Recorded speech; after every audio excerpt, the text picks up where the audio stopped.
Should old acquaintances be forgotten? Yes, as quickly as possible. Happy New Year, everybody. Yeah, right. Welcome to 2021. It's the Jim Cornette experience. While we're all still here to experience it, that is. The end of the world is coming soon, so today we'll talk about a little wrestling. There was more action when the Rednecks invaded the Capitol than when Impact invaded AEW. And the only thing legendary about Raw is that it used to be good. So to join me in our first run program on the experience of 2021, Hawaiian Brian, the podcasting lion, the king of the Arcadian Vanguard podcast network, Mr. Co-host to you. He's the invisible hand that runs the podcast world. The great Brian Last, everybody. Aloha, Jim. Happy New Year. A pleasure to be here for another year of the experience. Remember when we said, boy, we can't wait to get rid of 2020. What a sucky year. Yay, 2021's here. We're done with all that bullshit. What are your New Year's resolutions, young man? Well, hold on. Are we back on YouTube? If this is the first thing you hear, there was a long political segment that you could download the podcast wherever you find your favorite podcast and hear right now. I was talking about a bunch of dumb, stupid people and also the gun militia nuts whose tiny little penises look like my little finger on a low-carb diet. That's what I was talking about. Once again, if this is the first thing you've heard. Back? Wait a minute. I thought we were back already. Well, now we're back again just in case. Back again just in case. What are your New Year's resolutions? Geez, I don't know. I'd like more Berkshire Hathaway Class A stock. Oh, for heaven's sake. Or what you want. Can that be a resolution or has to be something to change? What exactly? You're promising yourself at the beginning of the year you're gonna change a behavior, or you're gonna do something positive, or you're gonna a goal. My big goal for 2021, outside of the stock market, is I'm either going to get a really good carpenter and finish my office with a second story, or I'm going to buy a new house with a 2-story office. You just can't leave well enough alone. You just moved a few years ago, for heaven's sake. You haven't even finished breaking the hole. You built a fence here not long ago. I have a massive library and, in case you haven't heard, a growing collection of wrestling memorabilia. I've heard about that, yes. Now and I need it to be properly. You know how it feels now. I do. You're getting moved out. However, I know how it feels. You don't know how it feels. I've seen everything neatly put away. It looks beautiful. You don't know how it feels. Is that Tom Petty? That I think it was. Yes. Tom Petty. Well, Mr. Petty, I've seen your office in video and photo form, and it appears you have everything meticulously laid out. Everything looks nice. It's a model for other wrestling historians to look at and go, gee, I wonder how I can apply that to my office. But I need a floor-to-ceiling bookshelf put in, because I have very high ceilings and I need to utilize the space. And that's my big goal for the year on a selfish level. So basically, if you can't build some shelves, you're just going to buy a whole new house. And that's your goal for the year. Well, the thing is, you can find anyone to build shelves. I said it has to be a good carpenter. I want it to look really good. Well, see, you know what the old saying is. Any jackass can kick a barn down, but it takes a carpenter to build one. That's right. Well, there you go. Am I going to get Frankie Williams or will I get the Monkees? I mean, you need a good carpenter when you're going to do this kind of thing. Hey, what about the Monroe brothers? Alf and Ralph. They can come from southern Indiana up to New Jersey. And I've got a couple of resolutions. Yeah, I know. Yeah. I know you do. Couple of revolutions. Besides not going out in public around crazy people, I've got to eat better, Brian. I've slacked off on the pandemic on my healthy, low-carb Corny's diet. Now, I haven't gained weight. I'm 206.5 pounds as of this morning, but I feel like I've been eating too many sweets. I've been eating too much fried stuff from being in the house, and I want to treat myself to something, missing the restaurant. So I'm going back on my self-made, super-duper, shortcutting, low-carb type of diet that I I lost so much weight on and have kept it off, and I'm going to lower I don't know what my cholesterol is now because I haven't been to the doctor, because I haven't been sick, because I haven't been around people. But I'm going to lower my cholesterol and improve the flow of my blood in my circulatory system. I'm going to eat better, and I've already started my mental health program for January with the store closed at jimcornette.com. Do you know what besides recording these podcasts, what my program for my mental de-stress, for my relaxation, my mental health and outlook is? I'm cleaning the house, cleaning the castle, top to bottom. I would imagine it was already pretty clean, though. No, you don't understand. I'm not talking about vacuuming and dusting. I'm talking about going in deep. Because, I've got the OCD. And also, there are rooms that we don't go in often. And also with the business being run out of the garage and then led the TV room, and I've got stuff in the vault. And you'd be amazed at how much stuff you accumulate, especially over the course of 4, 5, 6 years, let's say. Extra sets of sheets, mismatched Tupperware, all kind of bags and boxes of stuff, a box that something came in that you don't have the thing that the box came in, you saved the box in case you need to put the thing away, the thing's gone, you still got the box. Stuff like that.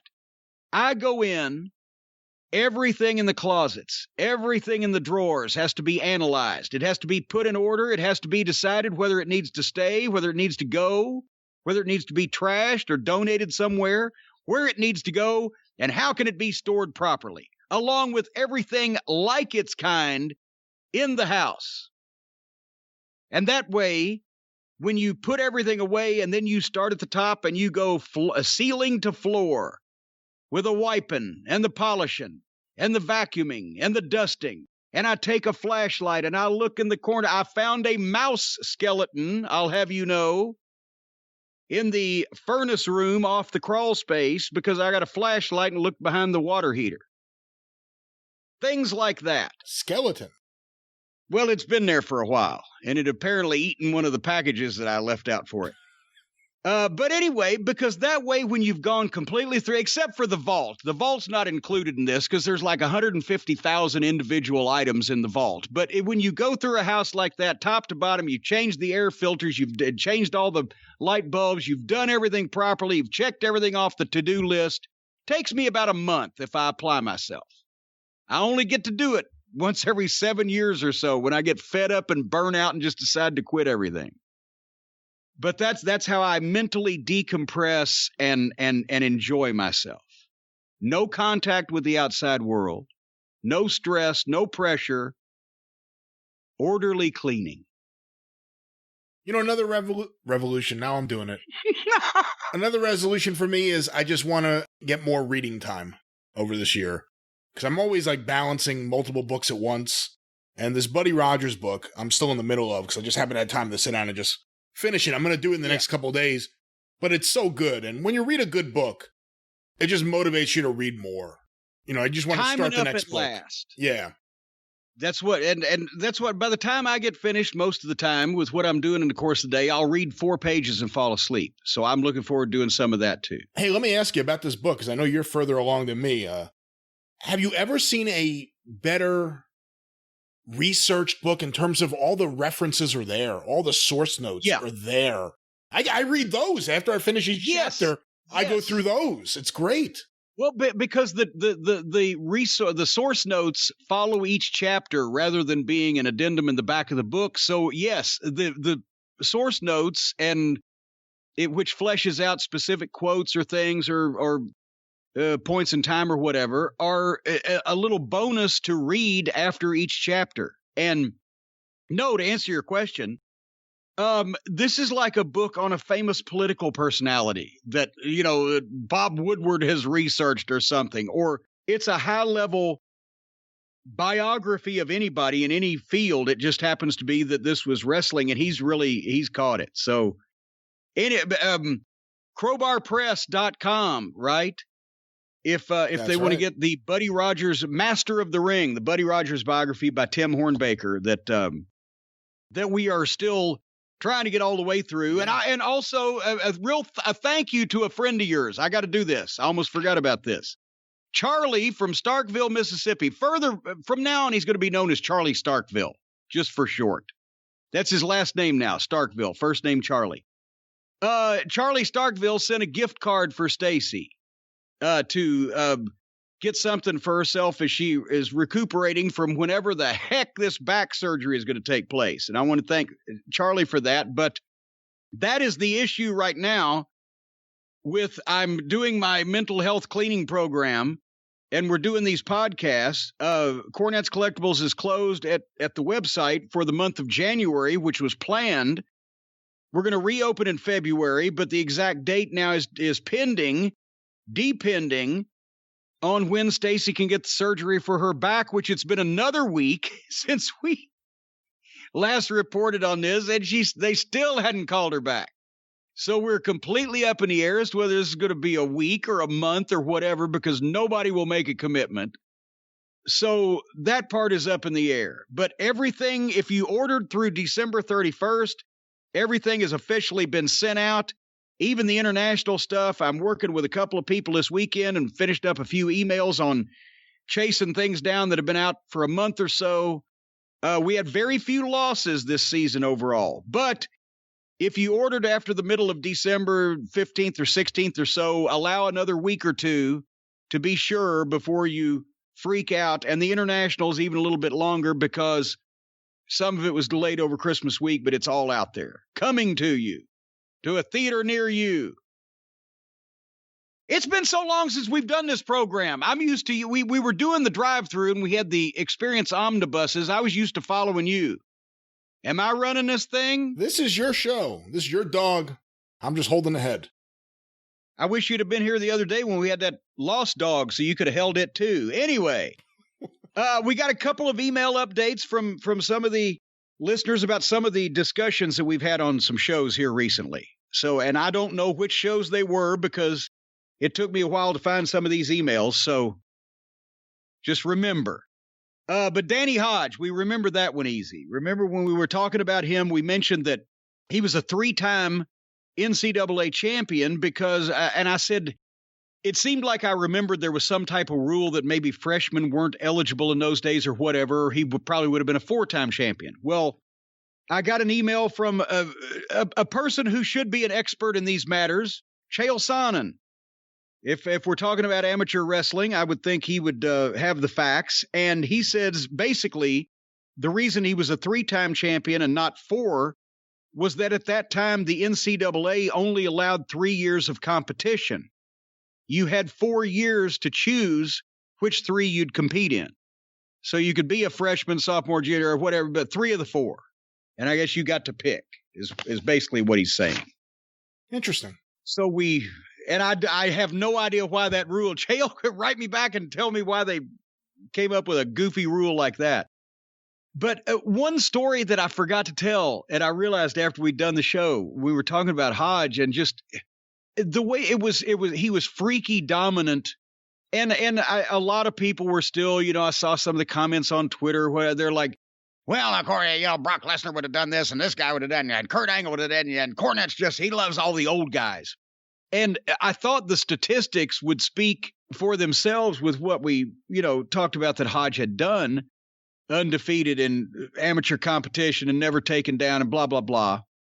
But, of course, younger people are still going to be how younger people are. But Hodge used to do a thing when he would work out with guys. And this would either be like an amateur wrestling workout or after he attained his status and everything. And he was still obviously very involved in the amateur world as a fan, mentor, coach, the Hodge Trophy, whatever. But also he would do this when he was working out with the guys, in the business, whether they had amateur backgrounds or not. I've had several guys tell me he would tell you what he was going to do, and then he would do exactly that anyway with you knowing and trying to stop him, and he could do it anyway. Which, for anybody that's ever been an amateur wrestler at any kind of level out there, well, that's kind of fucking freaky because it's like some Billy Jack shit. I'm going to take my right foot and put it on the left side. And he would say, no, he'd say, I'm going to leg dive you by your left leg, take you down, put you in this or whatever. And then he would do it with them trying to stop it, knowing what he was going to do. And they still couldn't. He would just, he was a freak of nature and a dominant guy. And as I said, it's not like suddenly there were just no other great fucking wrestlers during his time in the, amateur sport. And then he transitions to boxing and excels at that on an amateur and then a low-level professional level, but briefly before coming back and turning pro as a wrestler. So he was freaky is what Danny Hodge was. Young people. I got another email. Remember when we criticized the AEW production crew for teleporting Don Callis into 3 people into a 2-seater helicopter? That's right. Yeah. Okay. Well, I don't know whether I should mention this gentleman's name. He's a member of the cult of Cornette. He is in the armed services and he's an expert. See, we got all the experts out there. He's an expert in flying. Let's just say that. I don't want to, just in case, I don't want to get any heat on him while he's out there serving our country around the world. But he says, "Dear Jim, I got so disgusted with AEW after the Matt Hardy injury that I haven't watched it since." Of course, this was around Christmas time. "But the Twinkle Toes helicopter segment caught my attention. The helicopter used as a 1991 Instrom F-28F training helicopter, where its primary purpose is to train aspiring helicopter pilots. It has no capable payload capabilities and can barely seat 2 people, and that's it. I find it scary that an instructor pilot would allow such an untrained goof to sit in the right seat. The right seat is where the pilot sits due to the control and instrument layout, while the co-pilot sits on the left. I also find it disturbing that the pilot would let Twinkle Toes and Callis enter and exit the helicopter while the engines were running, as one wrong bump on the cyclic, parentheses, what controls the movement of the blades, and it could have ended badly. Thanks for letting me rant about aircraft. When I see such blatantly obvious issues, I have to speak up." And this gentleman also got, it's the first time ever an airplane in the United States service now has its own Cult of Cornette membership certificate. So if you ever get in one of these planes and you see that on the side of the thing, you'll know who it was. That goof offends me in the ring. He's an untrained goof. Oh, yeah? Well, he offends me when he's in a helicopter. Yeah. He's an untrained goof. It's just something about the training over there at AEW. And one more, while we're on this, Mantar. You remember we talked about Mantar here recently on one of the drive-thru episodes. Of course, it was an update, actually. This is an update on an update about Mantar. And the update was that he's in the Nebraska Wrestling Hall of Fame. Yes. Well, this is an update about a show in Illinois. Its subject is hilarious Mantar story, which that caught my eye. I'll let y'all be the judge of whether this story is hilarious or even has any basis in fact whatsoever. It could be mere fabrication. We have no idea. Do you think Steven says I've got it covered by now? Because it's going to be slanderous? Okay. I don't know. Could be completely fabricated. We don't know. Hello, Mr. Cornette. I'm a big fan and love your podcast. I heard you talking about Mantar recently, and I have a hilarious story about him that you might find amusing. Well, first it was hilarious, and now it's merely amusing. In 2012, an acquaintance of mine from years ago who is one of the slimiest promoters you will ever see, named Sean David Hubbard, ran a show in Sterling, Illinois. I went to this show to hang out with some friends who were on the card, and because Mantar was advertised for the show. Now, this show was a clusterfuck from the day that was announced because he first advertised 30 matches, which people called him stupid for doing, of course, and because of his reputation, the vast majority of them wouldn't show because they knew they probably wouldn't get paid, LOL. The building in Sterling the show was at is a very nice building that can hold about 400 to 500 people when full. I say that because Hubbard did almost no ads for the show, only posters, and didn't even cover the entire town. No local radio or local TV, nothing. He also didn't have any money to pay the boys and planned to do it out of the house. The day of the show, I get there and it's all set up and looked nice. We're waiting for Mantar to show up, and finally he pulls up and we meet him, and he was a really nice guy, sweet as can be. Hubbard comments that the fans will go nuts when they see him in the Mantar costume. I don't know if nuts would be maybe the right word, but... And all of a sudden, Mantar informs him that he doesn't do that gimmick anymore and hasn't in several years. Hubbard, the genius he isn't, didn't check with him when he booked him to see if he would do the Mantar gimmick. Instead, he was doing a complete ripoff of Killer Kyle. What? Of Killer Kyle. I guess a suit and the sunglasses like a Big Bubba, So no one recognized him. Also, the building that can hold several hundred people only drew 60 total because of the lack of advertising. At the end of the night, Hubbard informs the boys that he doesn't have the money to pay them because the show didn't make enough money. Mantar then gets visibly pissed and says, and I quote, "You wait right here, you little shit, and I'm going to go get my gun, and when I get back, if you don't have my money, I'm going to shoot you." Now he's doing Jim Cornette. Yeah. He then, maybe I rubbed off on him that one night. He then walked out of the building, and me and a few other friends watched him literally get a pistol out of the glove box and load it and walk back in ready to shoot.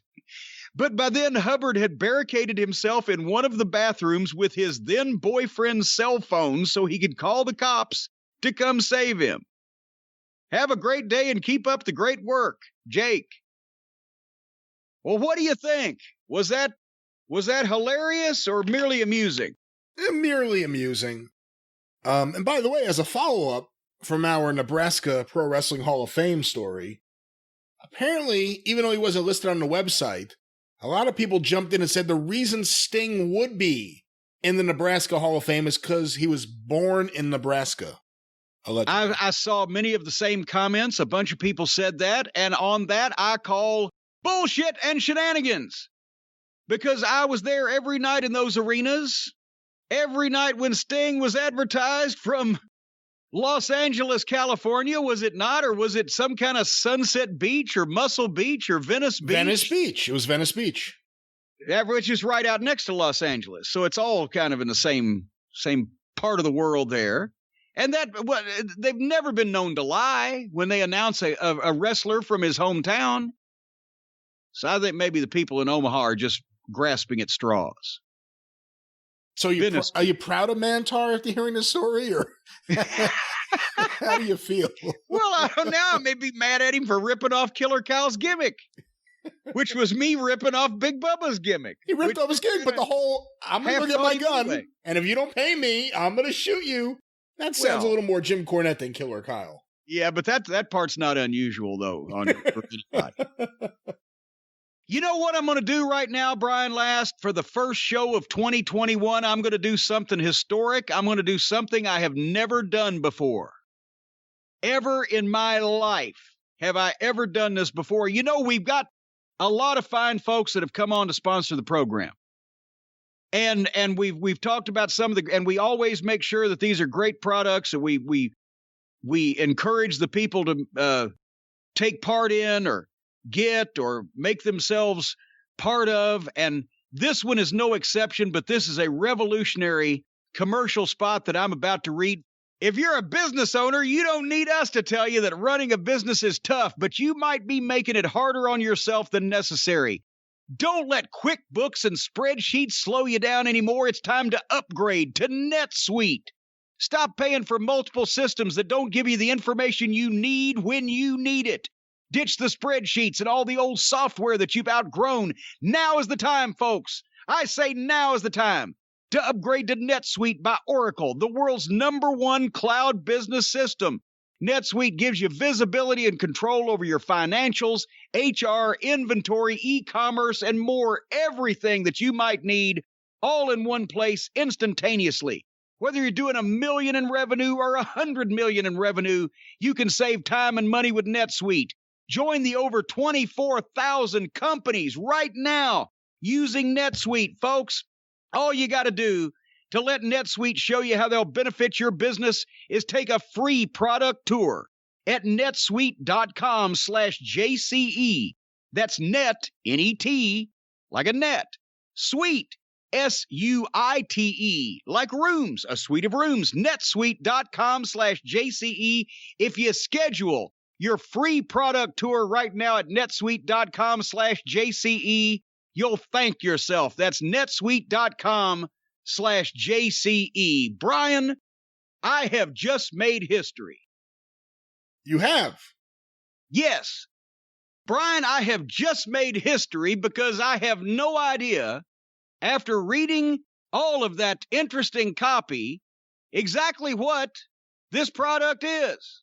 Because I've never been slowed down by a quick book because I don't know what they are. And Ring of Honor used to send me spreadsheets that I couldn't open. So I said, just send the PDF thing, because I can get that. And I know that, we did that survey of all the listeners and the Cult of Cornette members, and they run businesses and they do these type of online things that they know I don't do. And they need this, and that's why you told me this is a quality product that we need to bring to their attention, because this will save them time and money in their businesses. But you also know that I don't know what the heck this is, whether it's a blender or a stopwatch. Well, I think this is something that would benefit Cornette's Collectibles and your management of the industry that is Cornette's Collectibles. But to put it in other terms, perhaps if Ring of Honor had been using NetSuite by Oracle, the fine people at Oracle, perhaps if Ring of Honor had been using NetSuite, you wouldn't have had these problems where you couldn't open up the spreadsheet and you didn't know what was going on. Because NetSuite is just fantastic. And like you said, we know we have a lot of listeners who own their own business or manage a business. They're entrepreneurs. They're running the American economy. That's right. And this is a great way to help your business and not have as many things in your way as you previously had. NetSuite. They know how to work these things, people that run businesses. netsuite.com/JCE. I'm just a podcaster. That's right. I don't know what in the world to do about these things. I keep my books with the way that normal people do, on loose leaf notebook paper and a binder with a pen. That's not the way normal people do it. Normal people are on their computer, and for that reason, you need to use the world's #1 cloud business system, Oracle and NetSuite. Well, I guarantee you can get a free product tour right now at netsuite.com/JCE. Nobody's going to turn you down there. They'll show you the whole schmear, the whole 9 yards, the whole shooting max, the whole ball of wax. They'll let you know everything. Well, Jim, one thing I did want to bring up before we got to any of the reviews and everything else we have to talk about today was a couple recent passings in professional wrestling. One guy that may have been a little bit under the radar for a lot of people, and one guy who was a legendary performer who has been away from wrestling so long that most people, I would think today, never even saw him. But let me ask you about the person under the radar first. Jack Curtis Jr. I saw passed away this past week. Yeah, and I guess he was in his early or mid 80s. He would have had to have been at this point, because he was right at 50 when I was in Mid-South Wrestling in 1984. Jack Curtis Jr., I get, for a lot of the listeners that listen to the Arcadian Vanguard shows and listen to Ron Fuller's Studcast, the Fuller and Welch family was similar but much larger in number and in influence on the wrestling business. But the Curtis and Culkin family was the same. It was the real name of the family and then their wrestling name. And a lot of people might remember, the Mid-South Wrestling fans from the 80s definitely remember the name George C. Culkin if they were in the state of Mississippi, because George Culkin was the promoter at the time, and he was based out of Jackson, Mississippi. But he and his sons, Gil Culkin and Jack Curtis Jr., ran the promotion in the state of Mississippi for years and years and years. And the reason why is because starting out with Jack Curtis Sr., who was George Culkin's brother, they were wrestlers, the Wrestling Curtis family. George wrestled as George Curtis for a while. Jack Curtis was the bigger star, but he was one of those, he was always figured in as one of the main event guys in Mississippi in that part. Jackson, Vicksburg, Greenville, Greenwood, Columbus, whatever, the Biloxi, did I say? Anyway, I guess George C. Culkin had probably, his wrestling days were probably back in the 40s. I think he may have been in the service at one point and then wrestled in the 40s, and he got more into promotion. Jack Curtis, as I said, was the bigger star. Jack Curtis Jr. followed in their footsteps and became a wrestler. And then I guess by the last several years of the Leroy McGurk promotion days, Jack Curtis Jr. had transitioned out of the ring and into a spot as a local town spot show promoter, event coordinator, worked with the buildings, worked with the commissions. And that's the primary spot that he was filling in Mid-South Wrestling when Watts took over and expanded McGurk's Oklahoma end to the Louisiana end, and et cetera. And Jack Curtis at the time in the 80s, he, and I think his wife's name was Lena, I think. She was running a lot of the merchandise stands because they were really starting to sell a lot of merchandise with the Rock and Roll Express and Terry Taylor and Programs, those guys. Business had picked up and the merchandise had picked up also. But a lot of people might remember George C. Culkin's name because JYD used to mention him in all the Jackson, Mississippi interviews. We've mentioned it, that George C. Culkin, as a man that was probably born in 19-teen-something in Jackson, Mississippi, was not a fan of African Americans. And JYD found this out. And when he got to be the biggest star in the fucking territory, he would never personalize the local promos to any of the other town promoters. The various local folks in different places, like Jimmy Killshaw down in Baton Rouge or whoever the fuck it was, but he would mention George C. Culkin almost every promo. He said, I was just up in Jackson, Mississippi just last week, sitting on a front porch with my good friend, Mr. George C. Culkin, and we was eating some fried chicken and watermelon, and he was telling me how glad he was I was going to come down there and beat the shit out of him, and then Nikolai Volkov or whatever.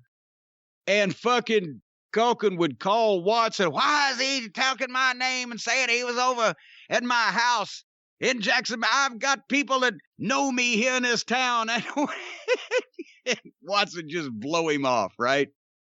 The Culkin family promotion is the ones that when, I can't even remember what the instigation was, but in the late 70s when Leroy McGurk and Watts were kind of splitting off. Watts had a piece of the office, but he was fixing to start his own thing. But maybe you know more about it than I do. Why did Mississippi split off from the rest of Mid-South Wrestling for that time there?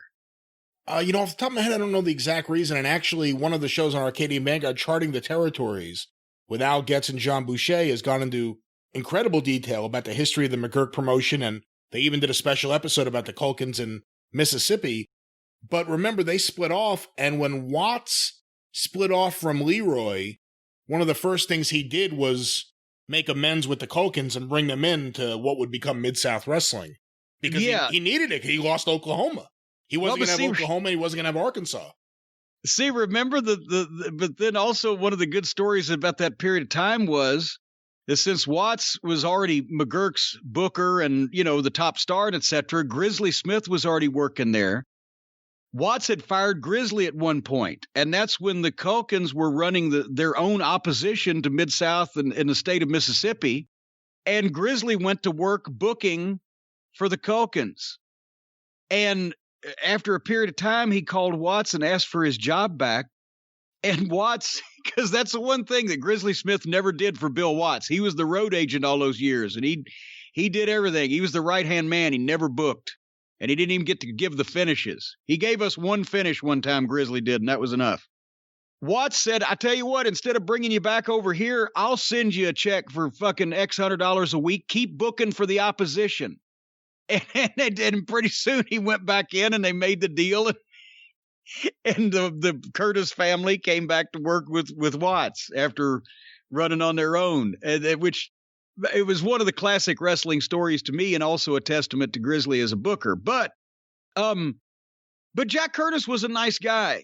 He really was. I didn't have, close dealings with him, never rode with him or whatever, but he came in, treated the boys nice. He was the one that a lot of times would come in and tell you what the house was, because that was the first year I started really religiously trying to record as many of the houses as possible and what our payoffs were and et cetera.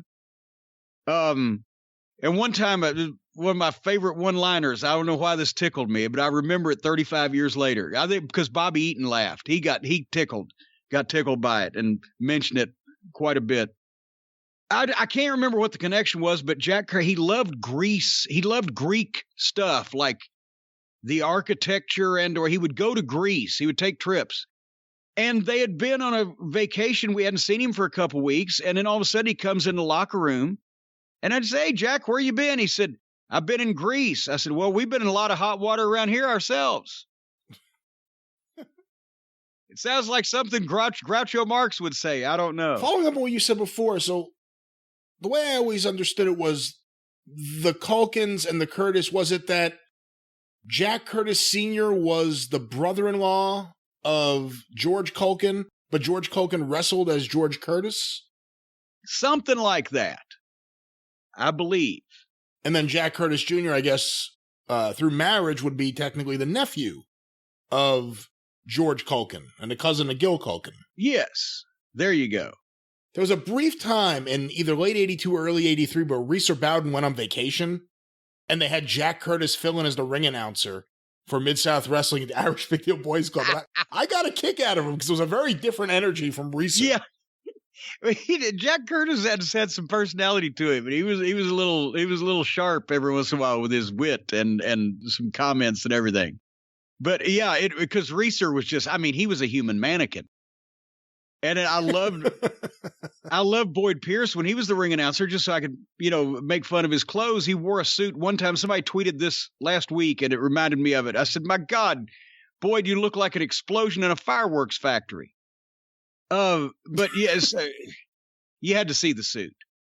But anyway, so there was another guy that was one of the right-hand guys in Mid-South. And then after Watts sold to Crockett, I'm pretty sure he got out of the business. And I mean, he stayed down there in I don't know whether he was still living in Mississippi or whether he was in Louisiana or Texas at one point, but he stayed down there. There was just no more wrestling really. So, I used to love all the behind-the-scenes names you would hear in Mid-South Wrestling. Jack Curtis, Jamie Kilshaw, Oral Link. That may be my favorite behind-the-scenes name. The director. Director Oral Link. He was actually the director at what was it? KTV or no, goddamn Channel 3 in Shreveport, whatever the call letters were.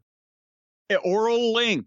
And, those names had to be real. And Charlie Lay being the Mid-South Wrestling president always tickled me because he was an old-time wrestler from the 40s that just was like retired in Florida. And Watts just knew him and decided, well, okay, I'll make him the president. You never saw him. He was never there, but that was good. Actually, in the old days of the territories, when you never actually saw the president of whatever alliance, except maybe once a year, if that was better. Anyway, and I guess also the guy that you said a major influence on the business and probably has been forgotten today also, he hadn't been forgotten. The name has not been forgotten by the hardcore fans and the people who read the books like the Buddy Rogers book and have, read the historical stuff, but you've probably not seen him work because there's so little film left. But Bobby Davis, the manager of Nature Boy Buddy Rogers and the Graham brothers. And he was the Buddy Rogers book talks about how Rogers got over and got so much pull in so many different territories because he was a mega box office attraction and he did mean money, but he would bring his guys in, his crew, the people he liked to work with. Billy Darnell was a friend of his from New Jersey that turned out to be, a Tarzan type babyface that could do all of Rogers' stuff. And he would bring him around. And later in Rogers' career toward the late 50s, there had been managers before, Wild Red Berry, who was a, light heavyweight wrestler and an old time boxer in the 30s and had a gift of gab, as they used to say when the television era come around. He had, as he got older, he transitioned to being a manager / mouthpiece. And there had been managers and valets for Lord Lansdowne and, Gorgeous George, whatever. But Count Rossi, Leo the Lion Newman. And Leo Newman, he was a wrestler first. Yeah. They were all wrestlers first. Yeah. Except for the just stray valets. But Leo Newman was maybe closer to Bobby Davis flavor than anybody else because he spent so much time in Texas and they do the wash the jackass stipulation match. And Leo would wear a suit and a hat and he'd get all fucked up and they'd rip his clothes off and everything. But Rogers with Bobby Davis, and then later on, Davis worked with the Graham brothers in Madison Square Garden. He was a big fixture in Capitol Wrestling in those days. Rogers perfected the weasel manager, the kind of wimpy guy you wanted to see him get his ass kicked type. Bobby Davis obviously was the prototype for Bobby Heenan, because when Bruiser made Bobby Heenan a manager, the only manager he knew was Bobby Davis. So he told Bobby's name was Raymond. And Bobby told a story. He was hanging around the wrestling office because Bruiser had told him to show up, and some fans came up and asked for his autograph. He didn't know what to sign. He didn't know what his name was. And then Bruiser said, "Hey, come here, Bobby." Who, me? Yeah, you're Bobby Heenan. But Rogers knew that instead of an ex-wrestler that, the people had seen get beat up and had scars on their face and they knew how to take bumps and all that shit, it was even better if you got this guy who was just a smart aleck, young, fucking obviously non-wrestling, non-athletic putz. It was part of one of his heat tools. He had used nature girls earlier in his career, with the girl that would come to the ring and take his cape and do all of his stuff. And now he's got Bobby Davis was actually a teenage fan of Buddy Rogers, and from Ohio, around Columbus, and had met Rogers when he was a teenager, and Buddy liked him. And then later on, when he was like 19, 20 years old, he said, "Hey," and he took him on the road. And he used, I'm reading the book and I'm kind of imagining, because there is so little film left. And I think a lot of the film of Bobby Davis is with him with the Graham brothers in Washington in the late 50s. But Rogers used Davis probably like Lawler used a lot of his managers in Memphis, and some territory heels that would stay there for a long time would change managers. Instead of having the manager running the show and the manager having all the heat and their charges being, the flunkies, it was the other way around. You had a star wrestler that had a manager that was there to pass the gimmick or pull the foot or interfere or distract the referee.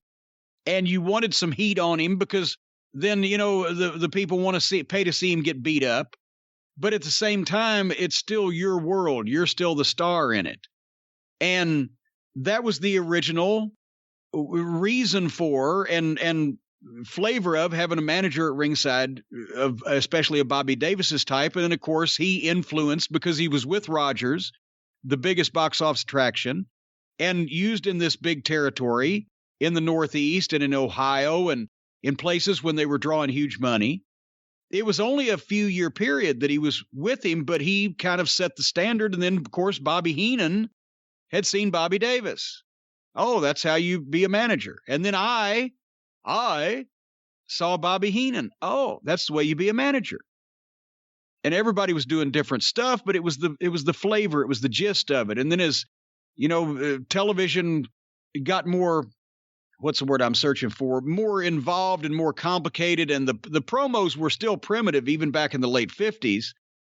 But guys, evolved with the times, but still it was the basic flavor of the obnoxious, irritating, loudmouthed, wimpy heel manager. And Bobby apparently he not only made some good money with Rogers, but he saved it and then invested it. And I've always heard this was he was one of the original franchisees when Dave Thomas created Wendy's out of Columbus, Ohio. Bobby Davis got a number of those. And is it true, or the old Sunnyside Gardens ended up a Wendy's? I know that is true. That part is true.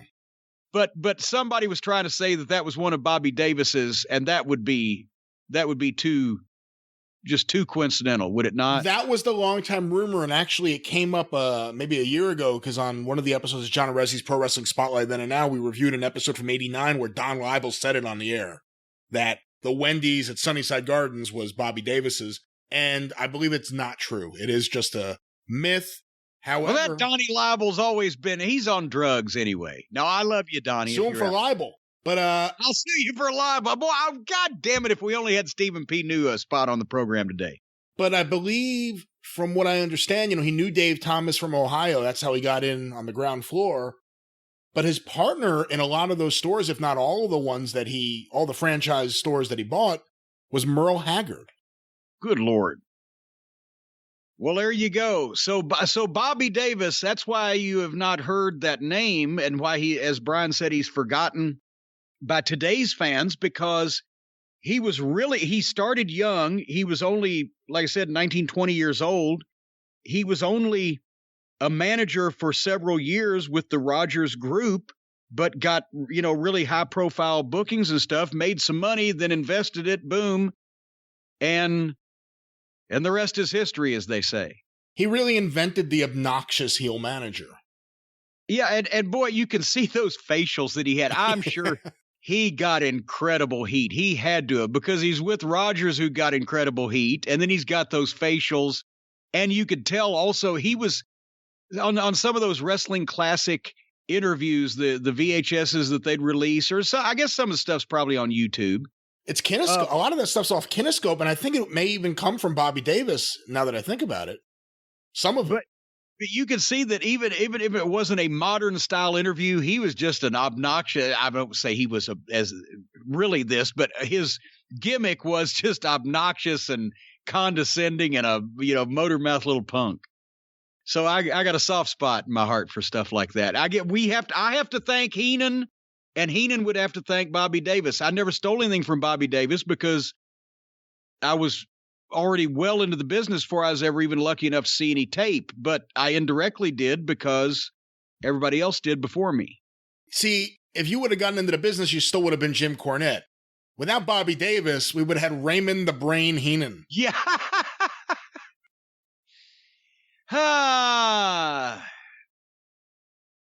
The old story was that Bobby Davis obviously was a big fan. He had met Buddy Rogers. He was a fan as a teenager, that he was training at Al Haft's wrestling school up there in Columbus and to be a wrestler himself, and he got hurt. And that's why he was around and Rogers picked him to be a manager. If Omax Cryo Freeze had been a thing back then and Bobby Davis could have worked through that pain, I might not be sitting here. There might not be wrestling managers. Thank goodness that Omax was not invented then, but thank heavens that it was invented now, folks, because we've talked about Omax Cryo Freeze, the pain relief roll-on, the sport cream. It helps with the aches and pains, the overuse, the aging, the whole 9 yards. Well, now CryoFreeze has come out with the Advanced Joint Defense 1-a-day supplement that relieves joint discomfort and soreness on an ongoing basis in 7 days or less.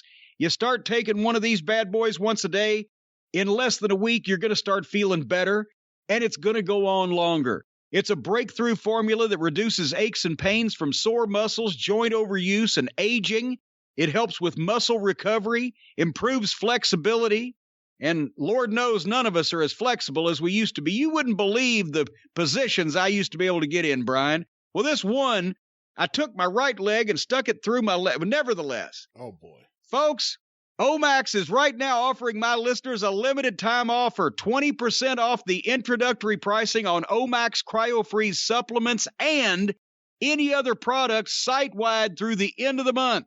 If you go to omaxhealth.com, that, of course, is OMAX Health, HEALTH, omaxhealth.com, and enter the code JCE.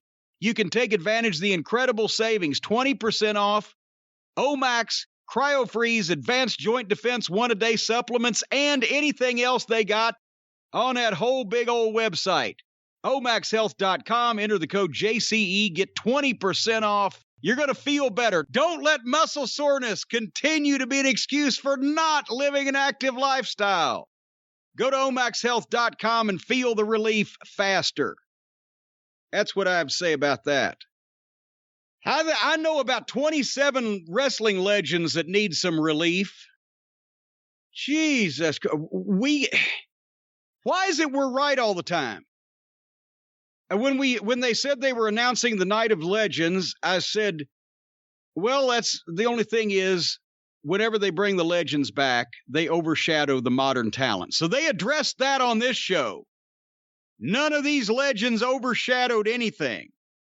But the other thing I said was they've advertised, what was it, 21 different legends. 23. How are they 23? How are they all going to be there and take part in any meaningful way? And that I was right about. What did Hulk Hogan say on the Open? I assumed it was a cold open pre-tape. He's got his Hulk Hogan phone there, and I skipped over it because I figured this was a preface for him coming down the ramp and getting in the ring and doing something. But I later found out that was all he was going to do. What did he do?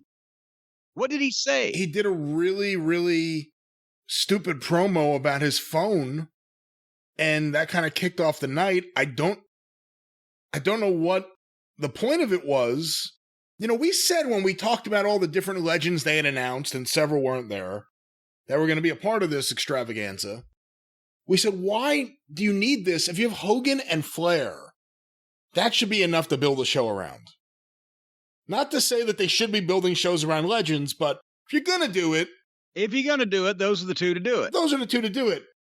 And they were just jerk-offs like everyone else. Hogan appeared there. He appeared on the stage at the end of the show. There was some backstage segment with him and Jimmy Hart doing bad comedy with McIntyre and Sheamus. Yeah, I skipped that, I think. They don't even know how to manage this anymore. I don't know how... Well, I mean, I know how they sold it to Hogan. Hey, we're going to put you on Raw. You can plug your phone. We're going to pay you a large amount of money, and you don't have to do anything stupid. I don't know how they sold this to Flair. We'll get to that in a minute. But basically, if you're waiting for a review of Raw, you're not going to get one. I skipped through to see the legends that were promoted on the night of the legends. And I'm zipping through Miz and Morrison. And here's Teddy Long. Okay, Teddy Long always looks the same. He never ages. Came out. He made a match with Miz and Morrison against The Undertaker. And then Adam Pearce comes out and corrects him. And no, it's a tag team match against New Day.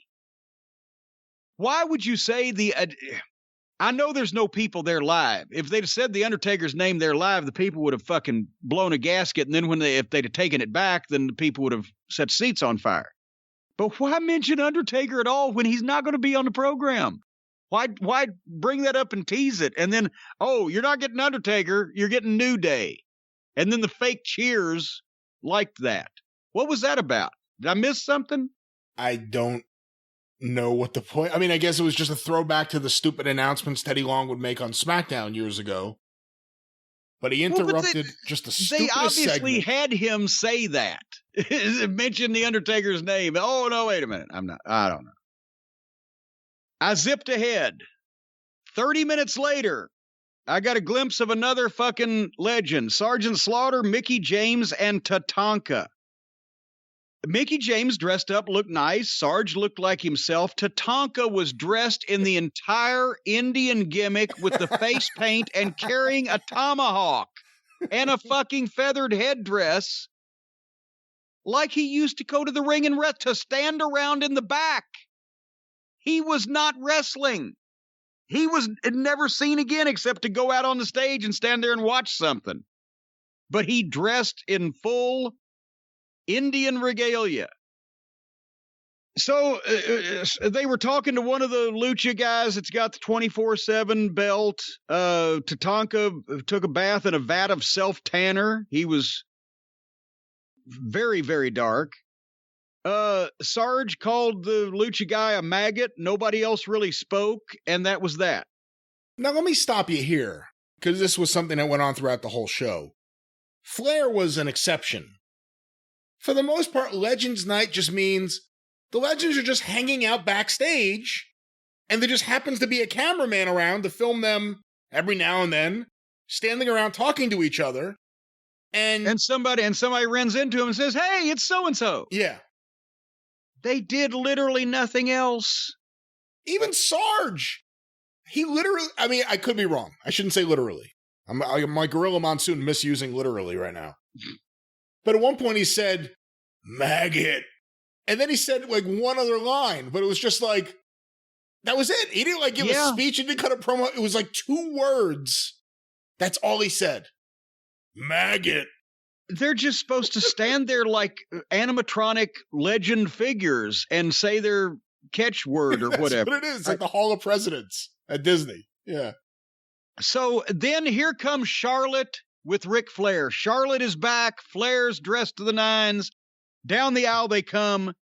I'm thinking, okay, we're going to do some business here. And the match is Charlotte and Oscar against Lacey Evans and Peyton Royce. I've been waiting all this time to see Charlotte, and across the ring from her is the absolute worst gimmick in female wrestling, and I've never seen Peyton Royce, and Charlotte is partners with a fucking tiny Japanese midget. So I said, okay, I'm going to fast forward until Rick does something. I'm going to fast forward until Rick does something, and I did.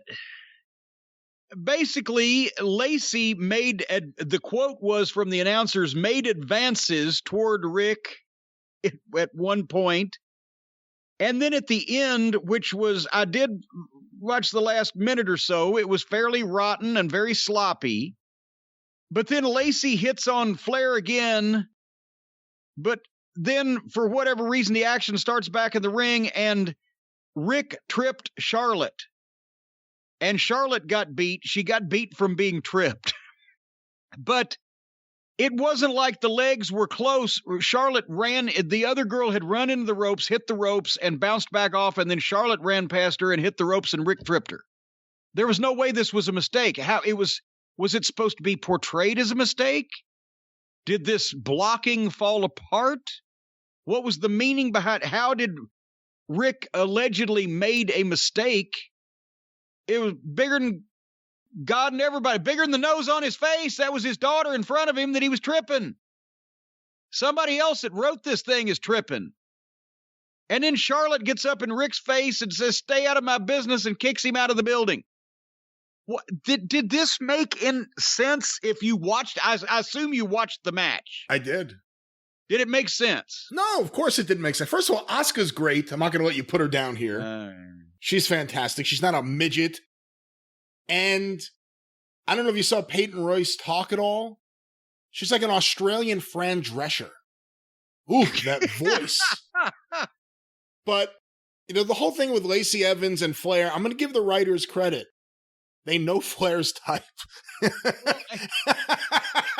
But other than that, no, it was silly. Again, we don't watch these shows, so I'm not even exactly sure how long Charlotte's been back.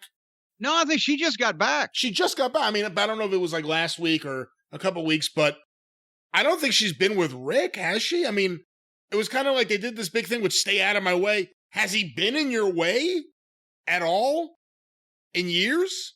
It might have happened last week. I don't fucking know. But Flair was demoralized, made to look like a bumblefuck, talked down to by his daughter, kicked out of the building. What in the... let's just say in another universe, the match that Rhea Ripley and Charlotte Flair had at WrestleMania, which was the highlight of the show, was the best thing on the show.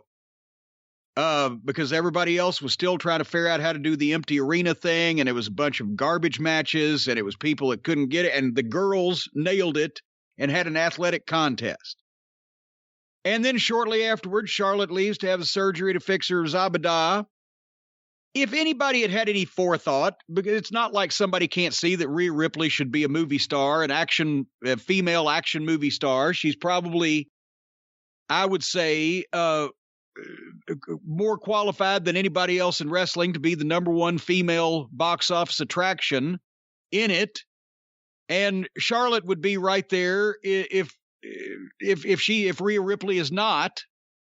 So when Charlotte goes away, why didn't they spend the time establishing Rhea Ripley as the biggest, I won't say big, as the top girl in any of the WWE divisions? She's number one. She's got whatever the women's belt the biggest is, that's what she's got. And give her a fucking push as a baby face. The way she works, the way she talks, the way she looks. and establish her. And then when Charlotte and Ric Flair come walking down the aisle on the Legends show of Raw, the first show of 2021, then Ric Flair cuts a promo where he says his daughter is the greatest female attraction in the history of professional wrestling, just like he was the greatest male attraction. And his daughter has fought through another setback and is returned to claim what is rightfully hers. To be the woman, you got to beat the woman. And Rhea Ripley, you may have thought you beat the woman last year, but she's better than ever. And I have given her the killer instinct. I've made her the dirtiest player in the game. And then let Charlotte come out and cut a full heel promo, ripping Rhea Ripley to shreds, being a real bitch, being a female Ric Flair, until Rhea Ripley storms out with no fucking music, and maybe a couple of referees trying to hold her back and her saying, fuck you, no, and gets in the ring and tells off Charlotte Flair, whereupon Rick gets up in fucking Rhea Ripley's face and says, you can't say that to my daughter, you whatever the fuck you can say about a woman on television these days and get by with it. And Rhea Ripley slaps the taste out of Ric Flair's mouth and nails fucking Charlotte, boom, and gets her goddamn cloverleaf on Charlotte. And fucking Flair does the chop block on Rhea Ripley from behind. And down she goes, and Flair puts the figure 4 on Rhea Ripley in the middle of the ring, and Charlotte jumps up and does the moonsault and splashes the legs.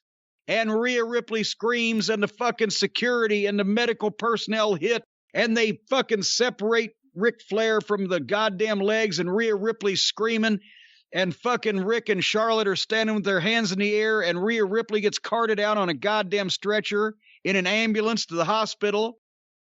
And there's your WrestleMania angle, the rematch. And this time it's for the fucking title, and this time Ric Flair is going to be in the corner of his daughter Charlotte.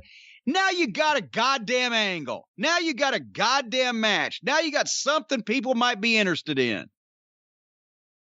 What the fuck? Why do that when you could just have Charlotte beat Rhea Ripley and then have Rhea Ripley continue to lose and do stupid stuff and be involved in stupid programs for another year before you call her up to the main roster?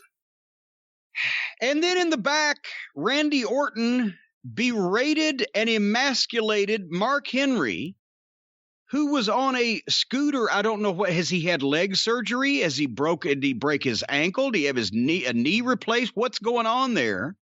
Yeah, I wasn't sure either. And I'm assuming it's just a temporary thing, but berated and verbally emasculated him, and then told him to tootle on off on his scooter, and Mark did and was never seen again.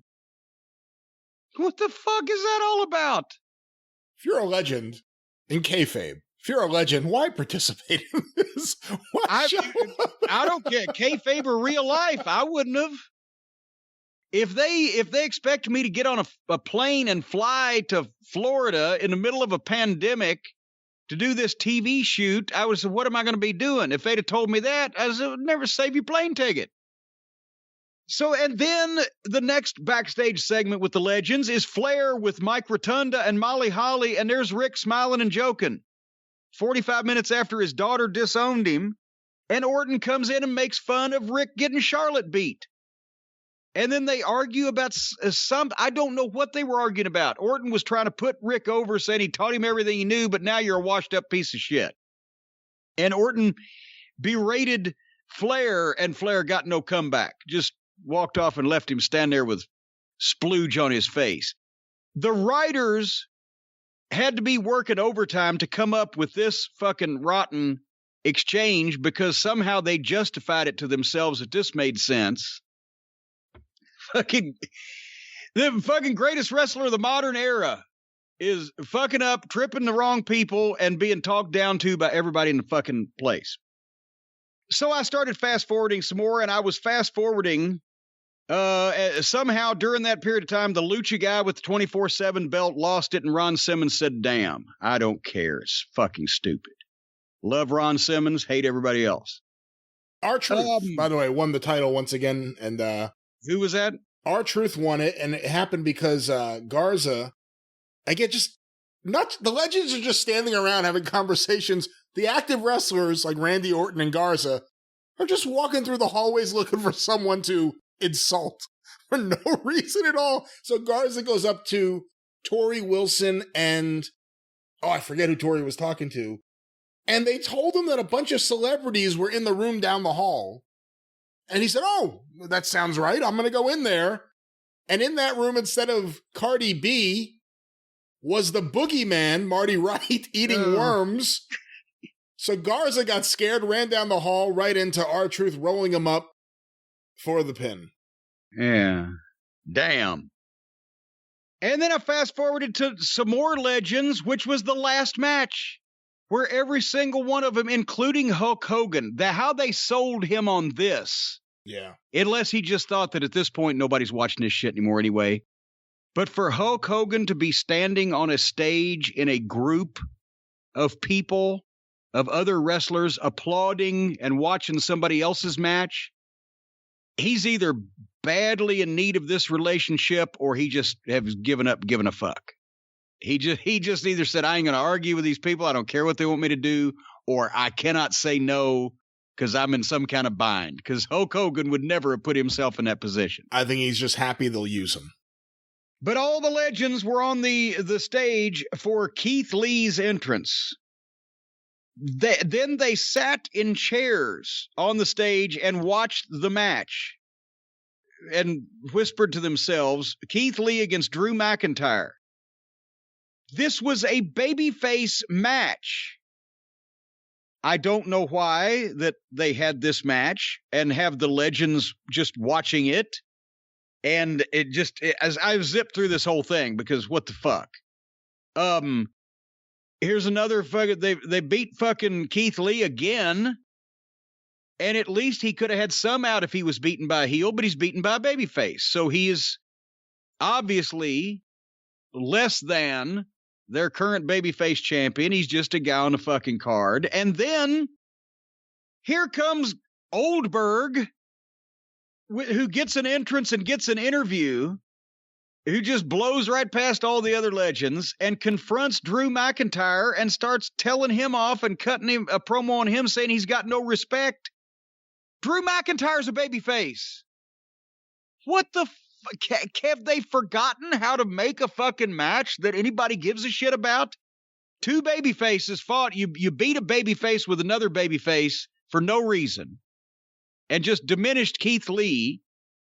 And then you have a legend babyface, Goldberg, come out and bury your current babyface champion. And then he shoved him on his ass. And then, of course, my DVR locked up because that was the end of the show. And did he get back up and kick? Did we get a fight? No, it just ended. That's how it ended. That's how it ended. There's no fucking heel that people would want to see Goldberg spear out of their boots. They've been trying to push Drew McIntyre on and off. So he gets shoved down by a fucking guy in his 50s and doesn't do anything about it. There's not even a fight. Well, he probably didn't want to start a fight because all the legends on the stage would have come down there to help their fellow legend. Fuck, it didn't look like they could have fucking got down the ramp without a fucking hover round, half of them. And obviously all the rest of them, whether they're physically capable or not, are used to being talked down to and demeaned. And they put up with it. I'm astonished that the legends were of no use to anybody, and nothing on the program helped anybody else. They made the legends less instead of having the legends help make the new talent more. WWE got what they wanted. They popped the rating a little bit for one night. It won't help with anything in the long term. I will say, I wasn't as smart as you. I watched it live as it happened. Oh my God. I was at my desk working. 3 fucking hours. I was at my desk working and I said, you know what? I'm not going to watch this on my DVR. If it's DVR'd, it'll sit there and I'll never watch it. I'm going to just keep it on in the background, and instead of fast forwarding, I'll look up at several points. That opening segment with The Miz and Morrison and The New Day. Oh, I didn't listen to any of that. It was so fucking atrocious. So poorly done. Everyone acts like a child. No one acts like an adult. I hated it so much. I immediately jumped on Twitter and just said, I don't know how much longer I'm going to be able to watch this. It was the first segment of the show, and I was giving up on the show. It is such a bad show. WWE has completely lost the plot. There have been various points in its history where it was good, a lot of points where it was not so good, but there were bright spots. Everything now. The commentators drove me nuts all night. That Tom Phillips, who is now just cosplay Michael Cole, and I forget the name of the African-American guy there, but he sounds just like him, and they sound just like Samoa Joe. You have three guys who sound similar, saying nothing. A bunch of idiots. The commentating sucks. The presentation sucks. The writing sucks. The backstage segments suck. That show is garbage. Someone needs to have the balls to say, Vince, you need to go home. You are hurting everything you have built. Maybe he doesn't care. Look, I know people, they build companies and they want to destroy their own companies. Why sell it when I can destroy it myself? Or their own countries, for that matter. Vince is such a detriment to WWE right now. He brings nothing to the table in terms of the creative end. I'm not even going to go into the business end. But just in terms of what we're seeing on TV, that show was unbearable. That show was so bad, and it was 3 hours. It was 3 hours. I barely made it through the first segment. And I kept thinking, oh, there has to be something good on here. There was nothing good anywhere on there. 3 hours. They couldn't come up with one good thing to do. Keith Lee, this guy showed a world of potential in NXT. They took his tennis skirt off. Still, the outfit they now have him in is less flattering than him just being out there with no shirt. And he looks older. He looks like he's aged 5 years since he's been up there on the main roster. Well, you know what stress will do for you? Awful. Just, I don't know how anyone watches that show. Brian, you've got to calm down. You've got to take these things in stride. The ugly Brian is not going to be conducive to your long-term health. Listen, you're right. And I can take it in stride. You know why? Because I don't have to watch Raw again for the foreseeable future. So it could be until just they have the legends back. Legends. I'm very upset Carlito wasn't able to be there. I dying to know what segment they would have had with him. Would he have been hanging out with Tatanka? Would he have been having funny, pithy dialogue with Angel Garza? He would have been pulling worms out of his apple and feeding them to the boogeyman. Randy Orton just like walking around in the back, looking for legends to just confront for no reason. He just hates everybody these days. What is his problem? What is his problem? He's just a surly man. I'll tell you what his problem is. His problem is his gut health. Randy Orton's gut health is compromised because he's not on the athletic greens.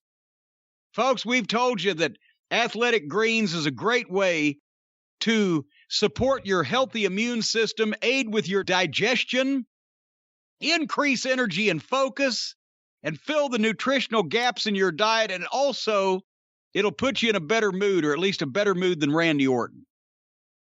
The Athletic Greens is an all-in-one superfood powder, by far the easiest, most delicious nutritional habit that you can add to your health routine and empower you to take ownership of your health. Brian, you take ownership of everything, whether you own it or not. And your health is just one of those things. And you, I know for a fact, hate the juicing, hate the buying the products, hate the blending them all up. You're like Stacy is. She does it every day.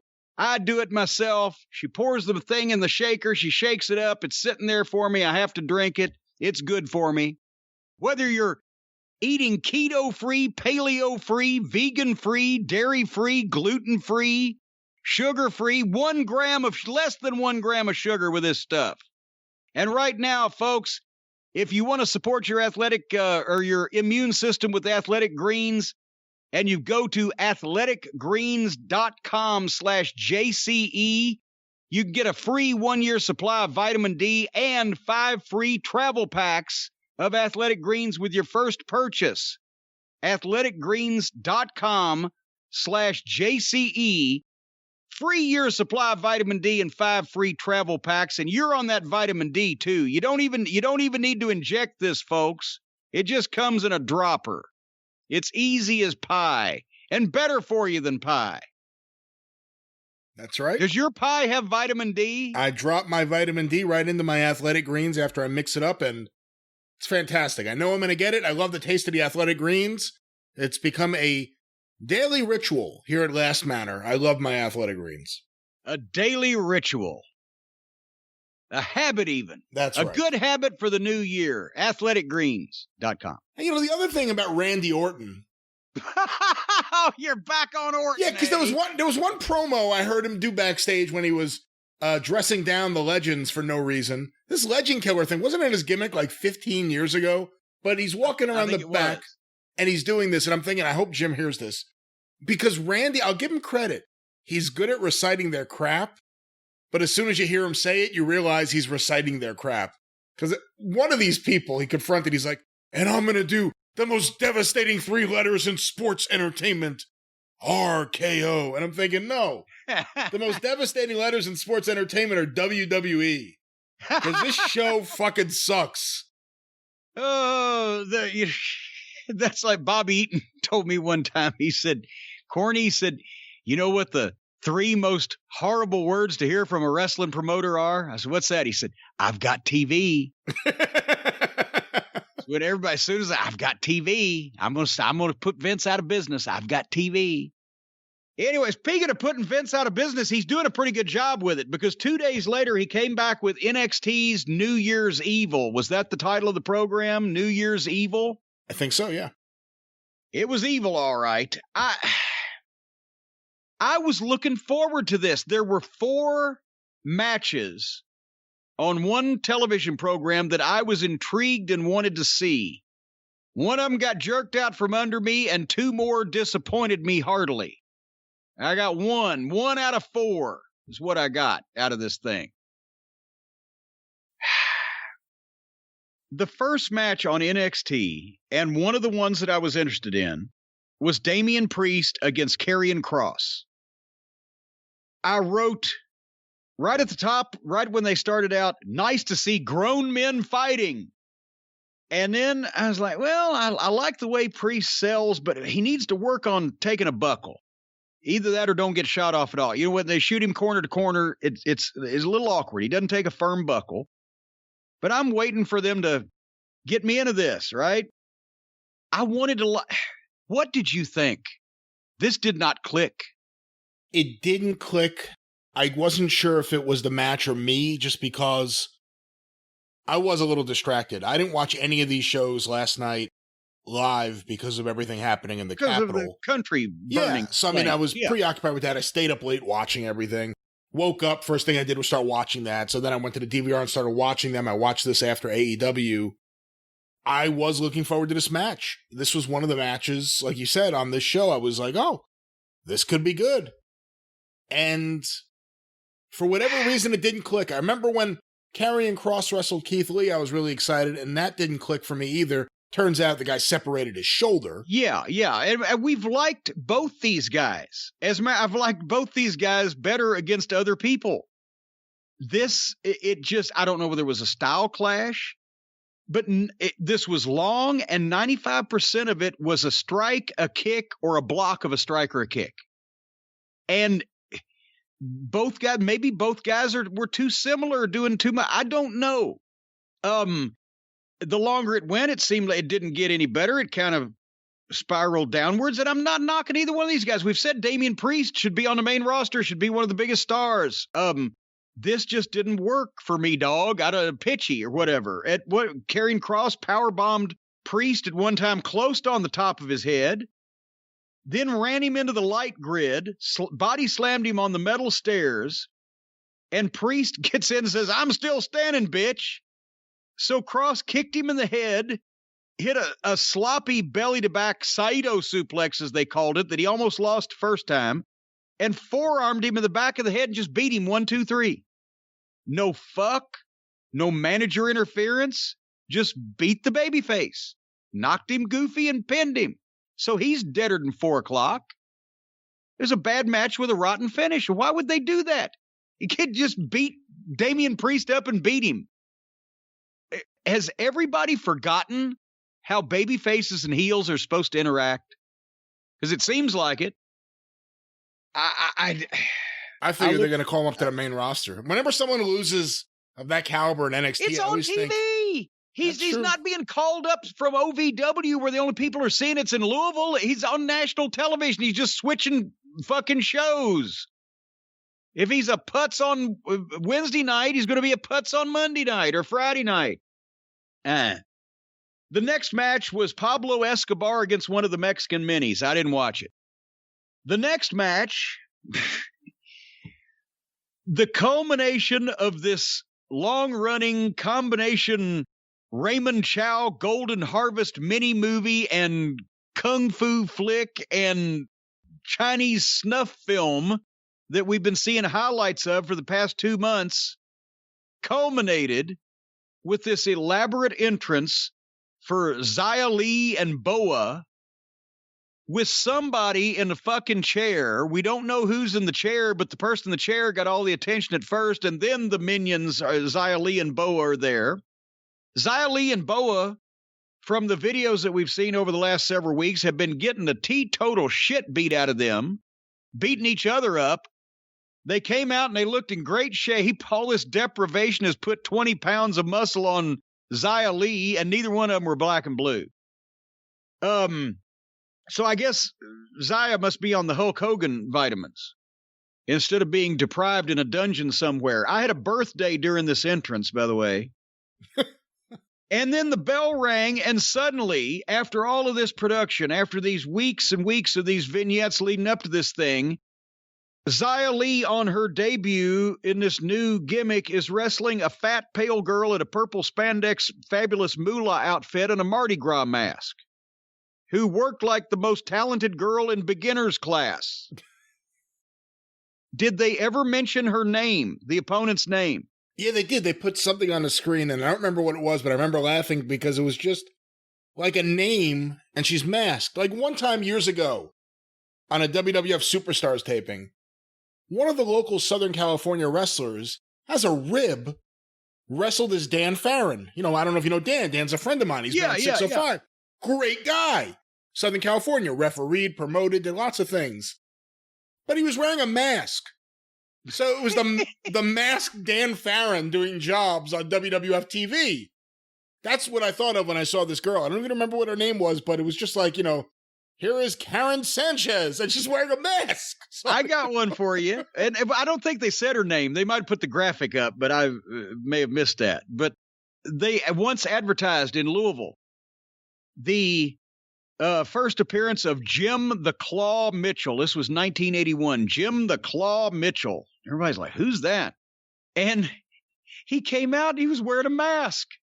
Apparently, he'd got booked from Minnesota or somewhere, and he wanted to be the Claw, but they put his name in the fucking newspaper ad and announced it on TV as Jim the Claw Mitchell, and he comes out wearing a mask, and he's announced as his real name, and he's freaking out. And the worst part about this was the reason why he wanted to be the Claw is because he had a deformed hand.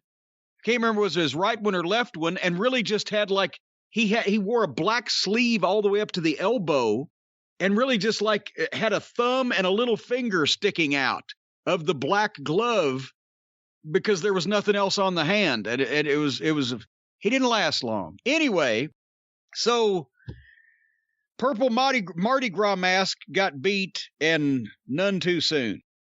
And so after, as I said, 2 months of fucking build up, we get her debut as a win over a drunk chick that they found at Mardi Gras. But a highlight was coming up, a last woman standing match, Rhea Ripley and Raquel Gonzalez. We love Rhea Ripley. Raquel Gonzalez is a big beast. We've been waiting for this, the battle of the big girls, right? And they started hot, and they're fighting, and I was like, imagine if they had put the time and money into these two that they put into bad kung fu movies and Shitzy Blackheart's fucking Tank, because these girls are impressive and they can go, and they were doing some good stuff and they hit hard. And they kept the pace up, and they had a fight, and there was some trash talking going on. And then Rhea Ripley goes under the ring and gets a kendo stick, and I'm like, shit, well, maybe they won't monkey this up too bad.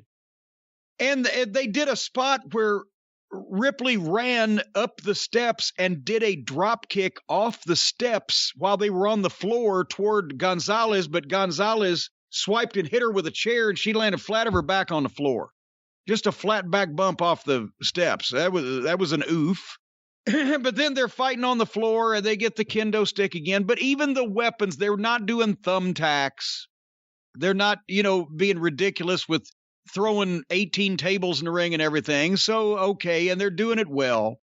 And then Gonzalez gets handcuffs out from it. Why are there handcuffs under the ring? Is in addition to a Home Depot, is there a local precinct police station under the ring that we should be aware of? Why were the handcuffs under the ring?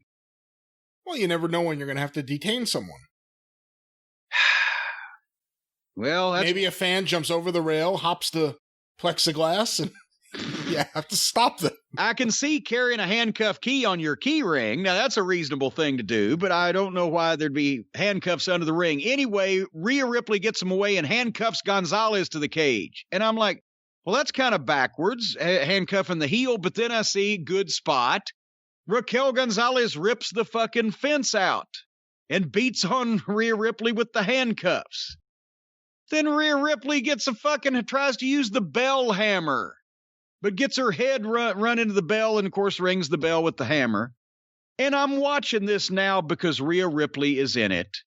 But I'm thinking they had to make this a garbage indie match, too, with the girls, with the sticks and the chairs and the handcuffs and the bell hammers.